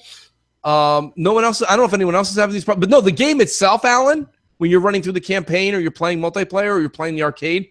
That looks fine. I have no issue with that. Okay. I'm talking about when it's a loading screen, it's distorted. The very first screen that pops up where it says press A to be, and it says your gamer tag, that looks distorted, where it's got Ray, it's got I believe it's oh god, now I'm gonna forget who it was. Who is it on the main screen there? There's Ray, there's Darth Maul and somebody else. Pretty much the main hero. Yeah, and it's distorted. The colors are just not right. That's really weird, actually. You're not seeing what this? TV are you guys using? Mine's an OLED, so I don't know if that's a problem. But the game's fine. It's just the odd cutscenes. Not cutscenes. Oh, where it does that loading little screens. flicker. Yeah, flickers. Yeah. And It did that. Mine did that for a little bit, but I mean, for the most part, depending on if the HDR is built from the ground up and the thing, they look much better. You know, like if you see the HDR on Forza Horizon 3, it looks great. right. You know what I mean? But some games have like HDR that's barely noticeable. But like Assassin's Creed Origins has super HDR. That's why I say, like, for me, That has to be. You have to tweak it a little bit. yeah, you have to tweak it because it tells you to. Like, it gives you a picture, and it's like adjust this till you're good with it. So that's what I did, and it really pops. Like, holy shit! But it's like once I got the X, it really puts a damper on when I want to play other games that aren't enhanced or have HDR, because it's not just HDR 4K. It's like both those fucking things, right? You know, like, big shout out to Triple Cup too, because he brings up a good point, and I forgot about this too. Is the Dolby Atmos too is another big feature that I think doesn't get a lot of credit to, because of, you know, if you have the sound system, especially on Star Wars. Holy cow! Exactly. So Well, I'm using my headset with it, GKB, and I'm not gonna lie to you. I have Dolby, and he can't tell the difference. I can't tell the difference. I really can't. does And your headset support it though? I was going to bring this up. It's the Astro A50s. I don't know. I don't know where the I don't list know of if they're approved specifically sources the- are. I mean, they say you can use like whatever headset and do like, you know, this virtual Atmos and all that kind of stuff. but Right. I think you really need a headset that supports it to really, you know, get. Where's all the those list sounds of correct. approved sources then? Yeah, I don't know, bro. I mean, Google. I do have. Listen, so downstairs I have we use the entertainment center, and that's where I have my speaker, my sound system, everything. But I don't have an X down there, and I don't know, for some reason I don't have Dolby down there, so it's like I could bring in, I'm gonna get an X down there eventually. I thought the headphones were supposed to be amazing. Everyone's like, oh, the headphones are amazing, and Rand plays on the A40s, and he says they're amazing. So if the A40s have it, wouldn't the A50s have it? Yeah, but I mean, like with sound is kind of like with your eyes and stuff. It's kind of like some people pick up more than others, depending on, you know, what tones and stuff. So I mean, it could be just a mooch thing, you know. It could be. It could your be. ears are just busted, bro. It could be. They could be busted. I spent a lot of time in the clubs. That, my friend, is a new problem. I will say, I got to experience a really impressive Gears of War 4 demo at E3 with the 4K, the HDR, and the Dolby Atmos setup. And actually, what impressed me the most was the Dolby Atmos. They had the speakers set up all over the room, and you could hear whatever was behind you, whatever was to the left side, the right side, kind of stuff. everything. It was bloody brilliant. And it was like, and yes, they say Dolby Atmos is on, it works with the headphones, but I just don't think it'll be as good as when you have the full speaker setup. Agreed. Oh, totally. I'll back that up. I mean, you're also, I mean, people don't like to put it this way, but your big speaker setup could be in the thousands of dollars, and even your most elaborate headsets, $200. Like, how are you supposed to get it to work? How are you supposed to get that same effect through a cheap headset? I don't really know. I actually did get a code for Dolby Atmos, and I haven't tried it out yet, but I've been meaning to, just to see if it works well with the headset or not. Yeah, no, try it out.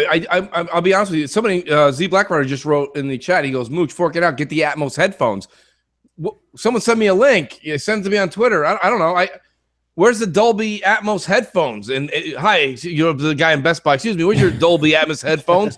They're like, get the fuck out of here. Expensive, bro. Like any new tech, you know, when it first comes out, you gotta wait a little bit. Right, more right. And I'm wondering if the Dolby Atmos headphones, that's a freaking mouthful to say, if that has a boom mic, you know, maybe they don't make that for game chat.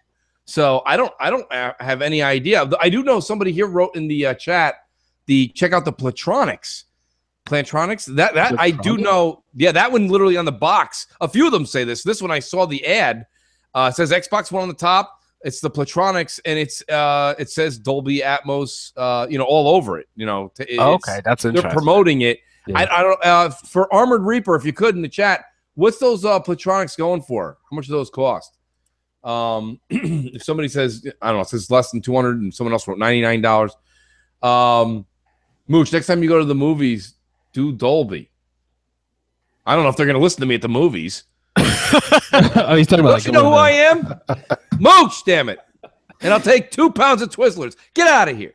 No, I don't know. I think that I'm going to try that Plantronic. $200, he's saying. All right. I mean, I guess That's the going rate for a good pair of headphones, right? For the quality ones. Yeah, exactly. Right, they're all between $200 and $300, so that makes sense. I can roll with that. I would definitely go in and like try them out before you buy them, though. Make sure you're getting that good sound. I totally agree. I mooched the Dolby code. Somebody was like, "Hey, you want a Dolby code?" Yeah, I was me like, too. Sure. Yeah, I mooched one. I mean, I did. Yeah. I know a lot of people that got the console. The Xbox One X console. So you got them from the people who got the review kits. The review codes. Yeah. As gaming come that far, we gotta pay for better sound. Well, I know, mean, look, right? It's right, not that. It's the licensing. That's what you're basically paying for because they can't just give you like it costs them money. So Dolby's free, Pred, for your stereo system. It's just the headphones you're paying for.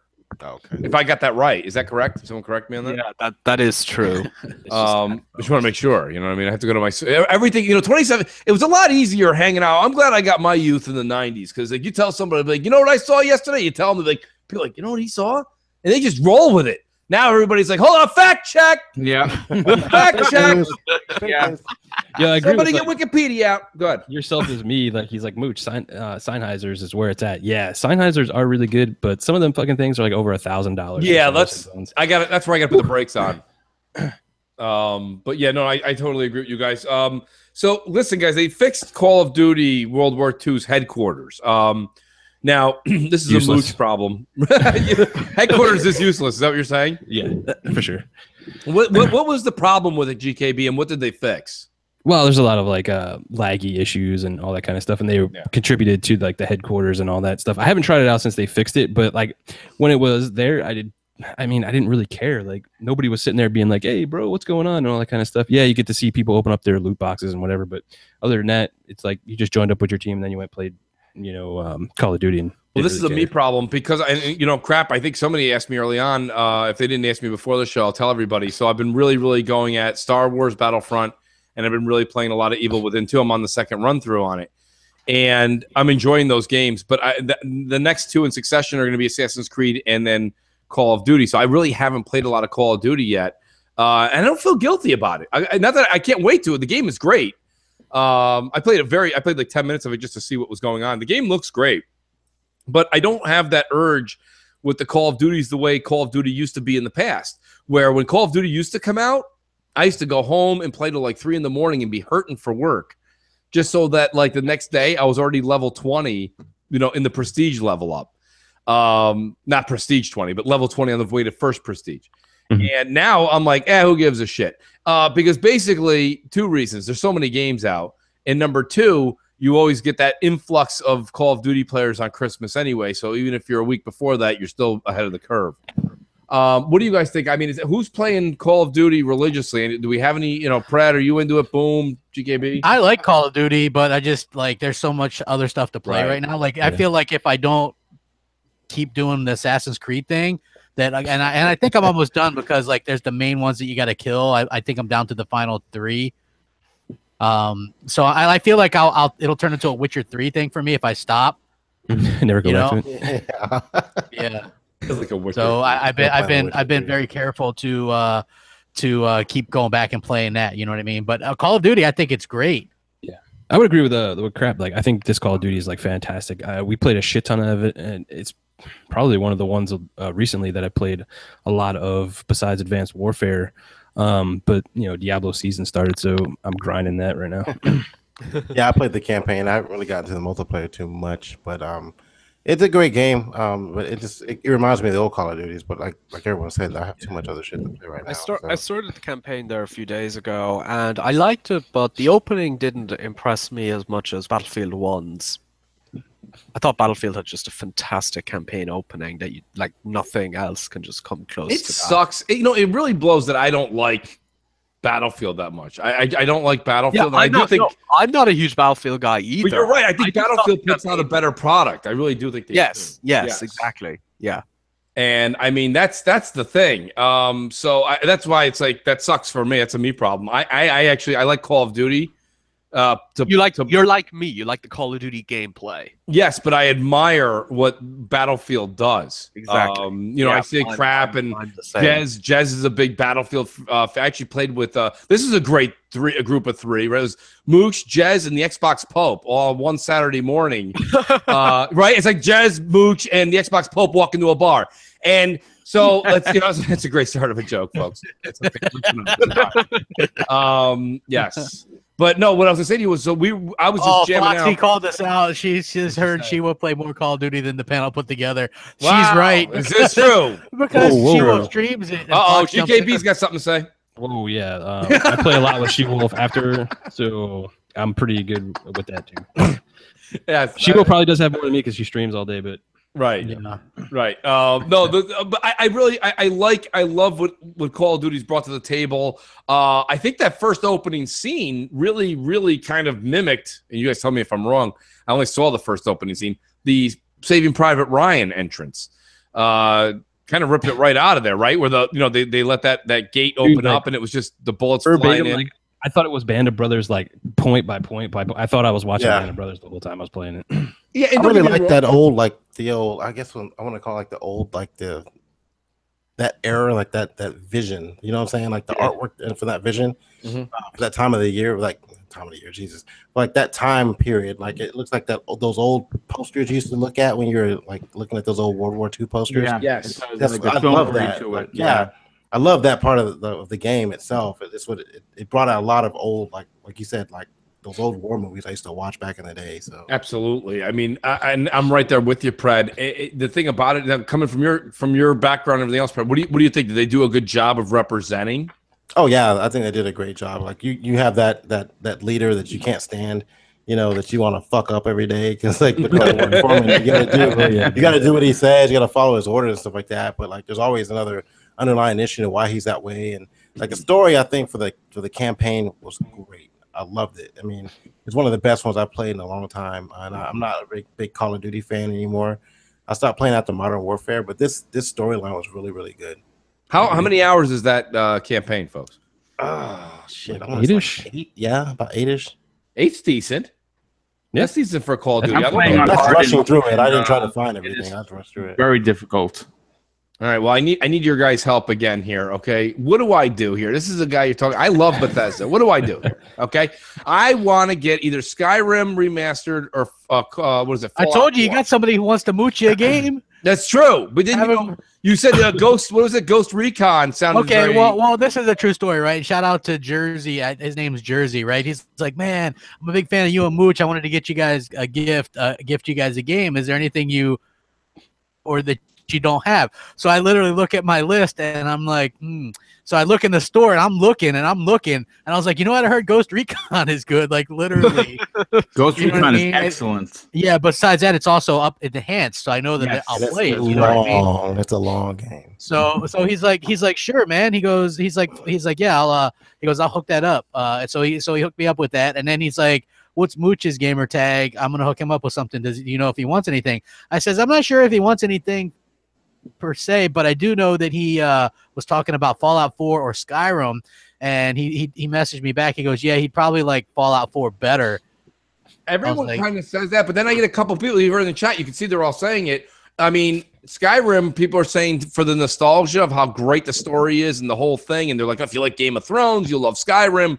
But Fallout 4 looks like the better product. Okay, kind of what me and Alan were just talking about. Yeah. At the end of the day, Fallout 4 looks like it's got a little bit more. It's just a better game to play overall. Is that plus Fallout 4 is a much newer game as well. Skyrim originally came out in 2011, so there's a lot of older mechanics in that game. Yeah, older. Right, where Fallout 4 is a year old or 2 years. 2015 it came out. Okay, December 2015. November. 2015, okay. I think it was. Sounds about right. Yep. And I mean, so I mean, this is interesting. What do you guys think about? There's a lot of talk though, not just what Mook should play. Let's talk about the games themselves. What do you guys like? What they've done? How many of you actually gone in and taken a look at what the enhancements look like on the two games? I mean, I watched the Digital Foundry breakdown for Fallout and stuff like that. I think it still has that performance issues, but I think that's a game engine thing and not really a console thing. They need to work that out. But I mean, visually speaking, it's pretty damn close to 4K, so that's awesome. And I agree that it's a newer game, has probably better textures and all that kind of stuff than Skyrim at this point. So I'd probably go with that one, Mooch. I think Fallout 4 is definitely the way to go. Like they're hitting, I believe, a native 4K, and it's only for certain aspects they switch to dynamic resolution, and it's only a slight decrease as well. Yeah, it's really, really close. Yeah. Again, like a lot of people will bring that up to me, like, oh, well, this game is, they like to throw out the native 4K stuff if it's dynamic, but like for PC dudes, they can crank down shit. You know what I mean? They can turn everything down, all textures, this, that, the other thing to get the better frame rate. Consoles can't do that. So doing the dynamic stuff, I think, really works out well. And like look at Battlefront 2, probably the best looking game I've ever seen. And that game is like dynamic 4K, but it's brilliant, man. It's like probably one of the best looking games I've ever seen. Just absolutely incredible.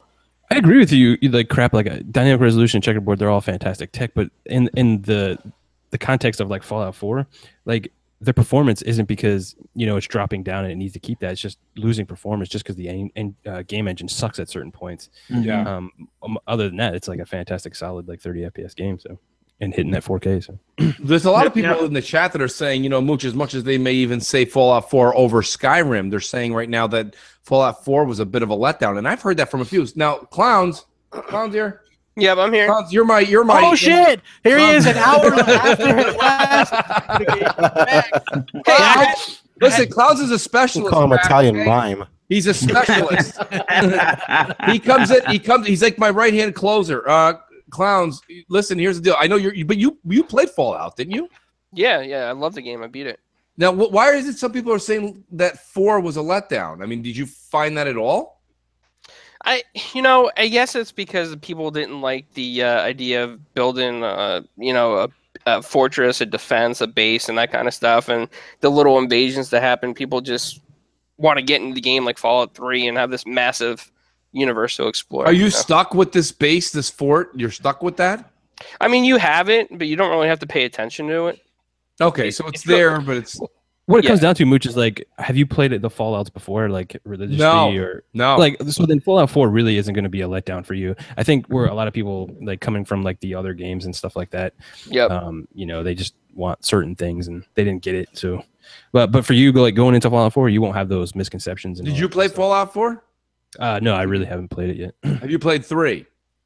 I played 3, yeah. And what I mean, so but see, this I'm not like hardcore like Fallout. Right. And someone just said that in the chat. They're like, Fallout 4 put me to sleep. And I understand that there's certain games that people are like, dude, Mooch, you gotta get into this game. And I'll put it in there, and I'm like, man, I just can't. I can't get through it. I mean, crap tries to get me through these Telltale games. I put them in, and bam, it's the next day. I'm like, I'm sleeping in about half an hour. If I may be completely please, honest Boom, with go. you, okay, here's the thing. Great that they went back and they 4K'd the shit out of these two games. That's fantastic. Right. Both of these games are 100-hour experiences, and you have sitting in front of you Assassin's Creed Origin and Call of Duty. Right. You know what? Pick a game. Forget that you own it. Mooch, did you finish Witcher? 3 years from now. No, I haven't finished Witcher. Don't play Fallout. Mooch will never finish Witcher. Listen, I will say this much though, and I'm going to address Boom. Okay, and GKB's point here, once Witcher 3 is enhanced, though, I got news for you.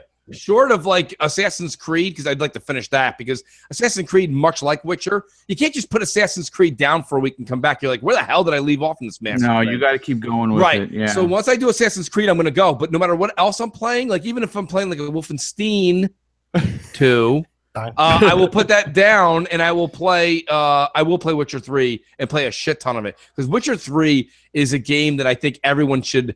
I'm just telling you, man. I just remember a few memorable evenings where I'm playing some of the side quests and I just wanted to go on for a little. I played side quests for like 2 hours and I could have swore at one point I looked at it, I'm like, wait, I didn't do anything on the main mission. I'm like, that was a side quest? Yep. That was an entire game. You get lost in those things, man. You do, but the story's amazing. It bleeds in the next story and bleeds in the next story. It's done so well. And you know what? I'm glad I only put 4 hours into that game. So I am really, yeah. It was overwhelming for me. I don't know why. I've got about 12 hours maybe into I'm gonna really sink my teeth into it once the enhancements come out for sure.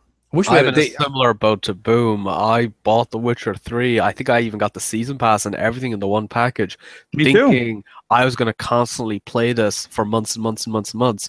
Only played it for a few hours because at the time I just couldn't get into it. I couldn't properly sink my teeth into the experience. But once those X enhancements drop, I'm re-downloading the game. And I would say so, guys. Go for that big time. And also, don't forget, by the time, when does it drop, by the way? I heard December. I think they said in December, yes. They didn't say when. We're not too far from it then. No, not at all. Well, the funny thing is because Hellhammer, as you guys know, is a big Witcher fan. So he's like, yeah, Witcher 3. And then he bought the complete edition because it's different achievements. So that's why he did. Okay, all right. Yeah, it's different achievements. Plus, it's like you get everything, and it was on sale for $20 the other day. So wow, I was like, hey, you know what? I'll probably go back and play it now. You know what I mean? Like from the beginning, though, crap. Yeah, like that. Like why not? You know what I mean? Like Witcher is a type of game where you can't go back to it 6 months later and just you know what I mean? Like there's very few games. Like some games you could do that, right? Call of Duty, maybe a map later. Couple maps to warm up, you're good. Gears, take a couple maps to warm up, you're good. Fucking Witcher, good luck. I can't even play that game when I'm playing it straight for like weeks. You know what I mean? Like, you'll forget the combat system. Yeah, it's like it's weird like that. Like that happened to me a little bit with Mafia 3 when I went back to the DLC. I was like, how the hell do you? It took me a while. You know what I mean? So you get the mechanics back, the story back. Yeah, starting the game over would be my best bet. Man, I'd start Witcher over again, though. Man, holy crap. You don't even remember shit, dude. You don't even remember it, dude. You'll just be like, oh, what do you do? So, yeah, like that'd be your best bet, in my opinion. There was a couple of big fights, though. I don't even remember the name of it. I remember, like, you had to fight this massive witch or something out in the woods, and I was like, that fight sucked. And I did it. I don't want to do that again. Holy shit. But yeah, that's my biggest concern with Fallout 4 is just that I'm afraid that like I'm gonna get into it. And I'm gonna, 4 is I've heard is extremely boring. Yeah, I'm not gonna dig the story. That's what I'm concerned about. This is what I'll say, right? Basically, Hellhammer, his favorite genre is RPG, right? He loves fucking RPGs. So every fucking Fallout game, he's like, man, I really want to play that. In fact, I bought him back in the 360 era. Fallout New Vegas, the collector's edition, for Christmas one year, right? Yeah. He put like 3 hours in it, was like, oh, the game sucks. You know what I mean? And then when Fallout, he did the same thing with Fallout 3. Fallout 4, he falls for that commercial where you're wandering around with your dog and shit, right? And I told him, I was like, dude, you're going to get suckered on this shit again? It looks different. It looks really good. Dude put in 10 hours. He's like, that game sucked. It was boring. And then sold it. You know what I mean? It's like, an acquired taste, Mooch. I mean, Mooch. If you like scrounging for 2 bullets, you know what I mean? You're gonna be mooching for bullets, not game code. Yeah, exactly. You gotta mooch for bullets, you know. Well, so I think this panel successfully talked me out of both of those games. Hey, you know what? Hey, Write Jimmy again or whatever. Tell him Ghostlands or whatever. Hey, hey, Skyrim. I can't believe you've never played Skyrim. No, I haven't. I've never liked any of the Elder Scrolls games. Right? Like twice. I never liked. Wait, would you say, Pred? It's been out like 20 times on every system twice. Yeah, it really has. I got it on PSVR now. If you like dirt in your eyes, then get that version. I'm not gonna lie to you. I was very tempted to get the reviews for Doom on PSVR. Great, that's gotten really good reviews. Yes, I'll have it Sunday. What's great about do you have the aim controller? Because that supposedly makes all the difference. What do you mean the aim controller? The one from Farpoint, you know? No, I don't. The gun? Yeah. No, I don't. Well, why would I use a gun? Awesome. Why would I use the gun in Doom? Because you're playing Doom, shooter, bro. Yeah. Oh, they don't even advertise that though. But they don't advertise it. Everyone that's playing it is using the 2 sticks. I mean, I'm See, when gonna you use play the gun. Farpoint, GKB, when that game came out, everyone's like, use the gun, use the gun, here's the gun. The gun came with the game. True. Yeah. Well, you know what? It was a good deal because it was like $70 for the game and the gun. The gun alone was like $60. You know what I mean? Tell Jimmy I want the gun. All right. We keep going everywhere. Pretty soon. Mooch, I have a suggestion for your game issue. Please. LA Noire. Oh no. You don't like it? I don't. I call it the eye. That's the eye simulator. No. I've been replaying it on Xbox One X because I was a big fan of it on good. the 360 game. and I'm really enjoying it. Like, It is. It's good. Yeah, it's the only part that sucks about it is the cutscenes are like the upscaled 720p cutscenes or whatever they are. Yeah. So those look kind of janky, but the game itself looks pretty good, and it is a good game. But no, I'm not gonna bash it. I bought it the day it came out because it was Rockstar, right? And but it was Team Bondi actually made it. Yes. Okay. But I mean, Rockstar were essentially just a public. True. I thought that was gonna be the next coming of Christ. I thought that was gonna be fantastic. And I bought it day one. The definitive edition.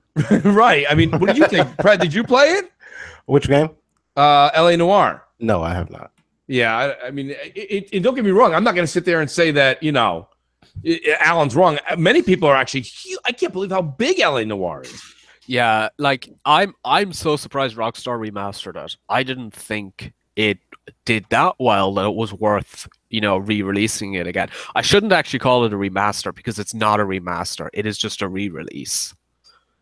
Right. But I was genuinely surprised when they did, and I'm really enjoying it, and I'm going through it nice and slowly. But the thing is, with LA Noire, you either really, really like it or you hate it. That's kind of the thing. That might be true. There's no real middle ground with LA Noire from what I've seen. What do you think, Crap? I think, you know what? It's like, because you got to find it all very interesting. The only thing I hated about the 360 version was the fact that you had to change discs so much. But actually, that was so annoying. Yeah, but actually, I like the game. I think it looks good on the X. The actual in-game stuff, it's it's fun. It's something different for sure. How did you feel about the HDR implementation on the X? The HDR. I like how you HDR. HDR. Yeah. I think it looks okay. It's probably not the best. Yeah. You know what I mean? Like, I was surprised they got that into a 2011 game. Yeah, exactly. Like, you could tell that those ones where they implement it from older games, they aren't the best. Like, I think that was the problem with Halo 5 or something too. Yeah. So, I think I still think it's a good game. Mooch, you should mooch that one. It's like $40. Yeah. Tell Jimmy I want that gun. Listen, it has a surprise ending too, because you don't expect that guy to die at the end, and then he dies. But there you go, folks. Spoiler. Crossfire, full of spoilers. Dude, that game is so old. If people didn't know that dude died at the end, and that's on them. That's a them problem. So good. Let's just end real quick on something real quick. How pumped are you guys for the new Avengers movie? Honestly. Oh man, that trailer was amazing. Man, yeah, that whole movie of Justice League actually was like, holy crap. You know what I mean? It's so true. It is, man. I'm like watching Avengers thing. I mean, it's like if you grew up with the Infinity Gauntlet and all that stuff in the comics, then sure, this is like, and to get that many stars, like the way that they did it, like how do you even plan that far ahead for that shit? And they've had this stuff planned out, and it's like they get all these people, and I mean that is really the way to do it. I mean, listen, there's a lot of people on the internet that go back and forth with the whole. Listen, I already got my own battle. DC, Marvel. I'm not getting involved with that. I'm just telling you, as a person that loves comics and like that growing up, and I didn't collect them like crazy or anything like that. But Marvel's kicking ass and taking names, and I like the Superman, Batman series and all that stuff. I haven't seen Justice League yet, so I can't even comment on it. But I mean, the whole me and Crap really went to town that one time with Martha. Why did you say her name? Very simply, Mooch, there's a way to do it correctly. Marvel's doing that. There's a way to rush it out and ruin the franchise, and that's the way DC's doing it. Yeah, and I think the only one Crap, and it's not either one, is X-Men. X-Men does a great job too. But go ahead. You know what the problem is? Here's the thing, right? Like, each of the studios has put out a decent movie. Like, here's the thing: Fox, like X-Men. Fantastic Four and stuff, right? And like Deadpool. So Deadpool I thought was really good, and there's been a couple good excellent. X-Men movies. Yeah. Yeah, I like those, and Logan, of course, was amazing. Sony owned Spider-Man. They did a couple of good Spider-Mans, in my opinion, in the early 2000s. That really kind of made this big boom out of these superhero movies. Yes, like that really kind of kickstarted it. And then the first Iron Man, of course, in 2007 was really good, and the Captain America ones. But also DC's done some good stuff, because the Christian Bale Batmans, the first two anyway, were pretty good. Yes, they were. And I thought Wonder Woman was okay. Yeah, Wonder Woman was good. I enjoyed that. Very much. I thought it was okay. Hopefully they can like rebound, because the Aquaman one looks like it should be fun. I thought he was a standout character in Justice League. I didn't like. I thought Cyborg was just like non-existent. Like he had no personality. Dude, most of the characters were like non-existent. They like literally threw all these characters, and like some of them were like, "No, man, I'm not going to help you." And then all of a sudden, 2 minutes later, they're like, "Yeah, bro, totally on board. Let's go kill this dude. Let's bring back Superman by dropping this thing in there and hope that it works." I think Marvel, like as far as like movies go, I think they're really nailing their characters. They really understand their characters, and what I think is going on with DC and the movies and stuff is they get people that really don't understand the characters and their motivations and stuff, so it doesn't come across well on the movies. Where DC, on the other hand, now understands their characters in like the TV shows, and they're fantastic. Yes, and I don't understand why they can't translate that into the fucking movies. It makes no sense to me. That's a great point. But I mean, the thing is, series they just had, dude, the Crisis on Earth X was amazing. Yeah, it was fantastic, bro. Fantastic. Yeah, you guys make a great point there. I also think that for some reason, Marvel, look at all the people that they're throwing into Avengers.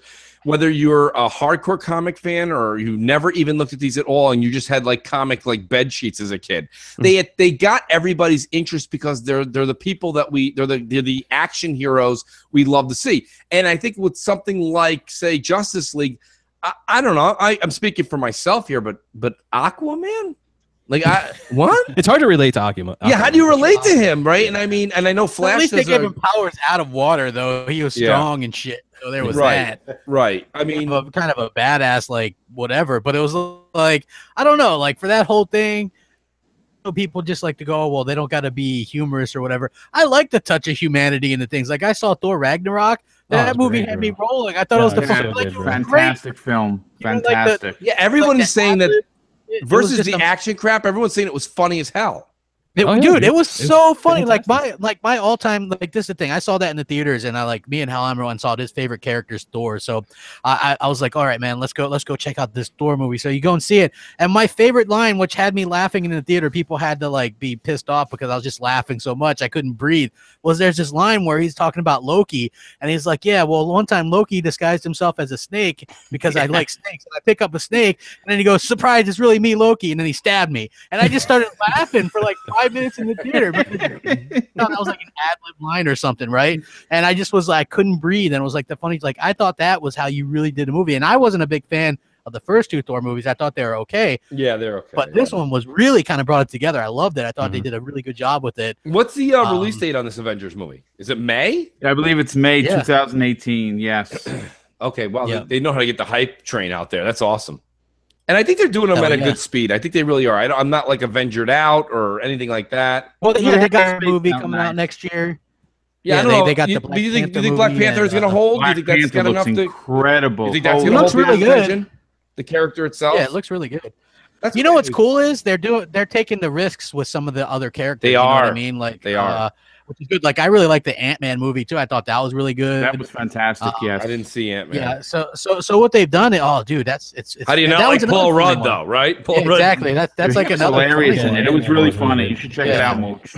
It was like the way they've done it is so good. It's like I would love to see like DC do something like that. Like take a chance, like because I think Arrow is a good character, especially on TV.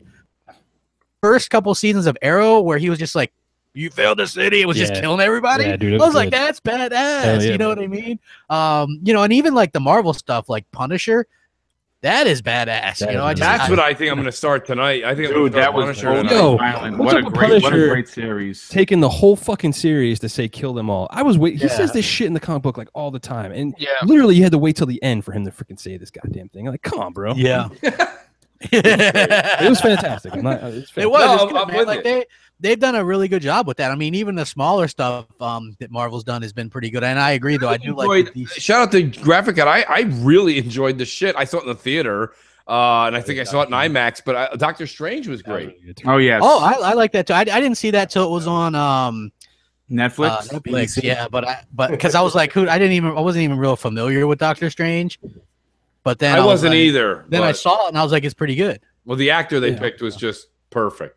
And like, I don't know who they get to do these movies or the writers and all that stuff, but they really like dive into these characters and understand them. And I think that's why they come off so well in the movies. And I think they have a lot of these comic book heroes that are just like the Kevin Smiths out there of the world. Yeah. Like they get these guys that come in and they're like, no, man, that's not how that person was portrayed. Exactly. Like Y9 and I think Deadpool. Like they completely nailed fucking Deadpool in the movie. Like yeah, they did. Everything, his comedy, everything he did was like fantastic. Like the only thing I don't like about I thought Deadpool was hysterical, go on and on and on. Everything was great. Only thing I didn't like about it was how he had lack of character support. Like when they went to the X-Men thing, and I know it was a joke and all, but you know why it was a joke? Because it was legit. Yeah. They couldn't afford anything. Like here's a true story, right? Ryan Reynolds, he paid for some of the writers out of his own pocket because Fox didn't believe in an R-rated. They didn't think an R-rated superhero movie would do well. And then when it did, that gave the green light for Logan, right? Because I didn't know what the hell to expect from Logan, right? I was like, holy shit, like tearing up and shit. I was like, God damn, you know what I mean? Like that was such a good movie. And I'm just like they did it, they nailed it, but not all of those movies have been good, to be honest with you, because X-Men Apocalypse I thought was kind of shitty. Yeah, it's terrible. Like, Apocalypse looked like a bad cosplay. Yeah, totally, bro. Yeah, so I was like, who's this guy? Why does he look like that? But for the most part, I really do like the superhero stuff too, and I think they're doing a really good job with that.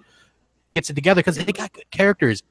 But you can do more than just Superman and Batman shit. You know what I mean? Yeah, like, to be honest with you, like a Superman game, that's hard to accomplish because the guy's invulnerable to every goddamn thing. Yeah, so how do you pull that off? God, like, come on. Yeah, same thing with a movie. Like, how do you pull that off? It's very difficult. And it was like the same thing with those early Hawk movies. They weren't great because he's incredible. And you got to have a good villain too. Like I thought the villain in Justice. He was so bland, bro. He was so stupid. He was so terrible. Right? It was terrible. He didn't have any motivation. He was just like, yeah, I'm here. I'm angry. Yeah, I'm angry. I was like, are you kidding me? I mean, thank God they did have some jokes and stuff in there. Thank you, Joss Whedon. But it's like, and then the funny thing was because like Batman vs Superman was one of the worst movies I'd ever seen, and it's a long movie. And because it was so long and so many people complained, they had a strict 2-hour cutoff for Justice League. I'm like, Justice League's the one that you could have had 2.5 hours. Actually, right before the original director left, because obviously the family issues with his daughter. Yeah, the film was over 3 hours. Yep, and they cut a lot of movie out of that film, and it is what it is. Too late now, you can't take it back. But here's a funny thing that maybe the panel doesn't know. Obviously, the Fantastic Four and all of the X-Men franchise is Fox. Well, maybe not for much longer because Disney is in talks to take over, to buy Fox outright. I wish they would have did that before the Infinity War because they for sure. Of course. They were a big player. Had Wolverine and all those characters. Yeah, X-Men and insane. Yeah, X-Men and Fantastic Four are supposed to be in that, and so they're not. At least they got Spider-Man though, which again. I really like that Spider-Man movie a lot too, so I thought it was fantastic. Did you talk about Homecoming? Yes. Yeah. Yeah, I still have to watch that. I bought all this shit on 4K Blu-rays on Black Friday because they had all. I actually bought a lot of the DC ones too because Wonder Woman was $10, so I bought that. Suicide Squad looks good in HDR. Might not be the best movie, but hey. Oh God, that's terrible. I know, dude. But hey, dude, how terrible is it to see Harley Quinn's ass in HDR? Right? Oh boy, there it is. You know what's funny? You get Crap. What do you call it there? Lady Foxfire is like, oh, Crap's nerding out. You get him nerding out. Crap doesn't even mind that it's past 9 o'clock. So that being said, let's wrap it up. Let's wrap that up, folks. Great show tonight. The thing, right? Like I talk about all that shit. You know what I mean? It's like gaming and nerd shit. I'm good with talking with all that. So. Not even a problem. It's awesome, dude. It's awesome. The Venom movie has me worried as well. Just in the chat. Yeah, a horror movie with Venom. Yeah, worried. Like those two terrible Amazing Spider-Man movies were bad too. Why do they get a dude who's like 32 to play a teenager. I'll never know, man. Yeah. Well, hey, why don't you put me in there? I'll play him. Come on. Who says? You know what I mean? Like, Jesus. Like, what's funny was I really did, even though he got a lot of shit. I liked the Tobey Maguire Spider-Man movies, not the third one so much. Not the third one, yeah. But the first two, I really like those. And the third one, with Doc Ock and stuff, dude. The second one was really good, man. Yeah, and the reason why the third one sucked was because Sony kept butting their fucking noses in there and was like, "We gotta have Venom in there." Not only that, but if we the make fucking a emo part, like I was like, yeah, like why the fuck is he doing that? And he's doing the finger pointing and fucking. He's like, I was like, what are they doing to him? You know what I mean? Like, Jesus. And they were actually going to make a fourth one that was going to be really good. And then Sony was like, you got to make it 3D because this was about the time when they were real big on the 3D shit. Yeah. And the guy Sam Raimi was like, you know what? Forget it. Yo, big shout out to like Michael Keaton being the Vulture, man. He fucking nailed that. Dude, Yes, he sure did. He was amazing. You know what made me like that even more? All right, so Tom Holland, who plays Spider-Man in that, he actually told the story. He's like, yeah, so all throughout the filming, Michael Keaton was just going, "I'm Batman," and doing Batman lines, like the whole fucking movie. Dude, that's awesome. That is awesome, isn't it? Like, because when so cool. actually, to be honest with you, when I think of Batman, Michael Keaton. I still think of him because like I'm at that age where that was like Batman and Batman Returns, and then of course Catwoman was like a big thing because I was at that age too. So you know what I mean? And so like I always thought if they did a Batman Beyond movie, then he would be perfect to bring back as Bruce Wayne. Bruce Wayne, that's the older version. Yeah, like, and in fact, that almost happened in the mid 2000s. It got greenlit, and then something happened. They were actually talking to him. He's gonna play McGinnis, bro. Yeah, exactly. Yeah. I think that'd be fucking great, but shit, we're way past time, Mooch. Well, I was gonna say, crap, keep going. I'll just add another ad later. Listen, sure, thank you. We'll do a quick outro here. I'll start with we'll do it in reverse here. The one infamous Batman Crap Gamer Crap. Thanks for being here tonight, buddy. Where can people find you this weekend? Crap Gamer Reviews. Oh, we got MNC Mornings on Sunday on my channel. It should be fun. We're gonna be doing a lot of cool stuff there. I'm not even sure what we're doing because we haven't really. No, we haven't. It's been a little bit weird. Jay's in the chat. Jay, get ready. Tomorrow will be a big MNC. Yeah, tomorrow's going to be kind of a big day. Yeah. You know what I mean? It's gonna be. And someone goes, "Crap is passionate about Marvel and DC. Why can't he be this way with Sony?" I'm like, I am. Are you fucking high? My whole channel is dedicated to passion about Microsoft, the passion of the Xbox, bro. Come on. The passion of the Xbox. If I like something, it comes across that way, right? Like I like PSVR. I'll get passionate about that shit all day. The longest outro ever. It really is it not? Yeah, so anyway, you guys can catch me there. Go check out my stuff because like YouTube has been weird the last couple of days with sending out notifications. And it's not just a me problem. It's a problem for a lot of people right now. So because they updated it and they changed the used to have a discussion tab and now it's a community tab. And so it's like a big pain in the ass. So go ahead and check out that and let me know what you guys think. But I appreciate all the feedback and stuff like that. So yes, without the oops. Next thing, I got my buddy GKB. GKB, thanks for coming out tonight. I knew that honestly it was not easy for you to get here. You're working a little bit later and got an awesome promotion, so that's very cool. But can't thank you enough, bro. Where can people find you and maybe even promote She-Wolf a little bit? She-Wolf's killing it on Mixer right now. Like she is doing a phenomenal job on there. She's partnered. She's doing good stuff over there. I'll be on CC. I made a promise to everybody to make it, regardless of my job like burning on fire. I don't care. I'll be there on CC. So come check us out. Have a good time. Always a pleasure being on the Crossfire podcast. Hey, no problem, GK. Listen, I'll be honest with you. No, it has been, and it's been too long. You know what we'll do? I know that you do have a tough schedule, but there's a few people that I like to rotate through, and I'll just put you in the rotation and see if you're available. If you're available, you jump on. You know, if I can make it, bro, I'll be here for sure. Absolutely, and I appreciate that. Thank you. And he came late, and he may have only contributed a little bit tonight because he was busy, but it was one hell of a contribution. Yeah, that's my boy, my Paisan Clowns. What's going on, buddy? Great. Well, you guys didn't do Four Guys yesterday. You guys did something kind of different. It was something like watch you guys playing on Twitch. We did some Uno because Inferno's been sick, and the whole time during Uno, I was accused of hacking Xbox by Taylor. I heard that. So he teamed up against me, and I lost my calzone in Uno. But every Thursday, man, 7:30 p.m., you can check us out. Four Guys with Quarters. Of course, Crossfire as well on Fridays. Awesome podcast. Always a pleasure being here. And yeah, Crap, thanks for letting me talk a little bit more tonight. No problem, man. We always like hearing from you, man. Italian mime. The Italian mime. It's great. Love it.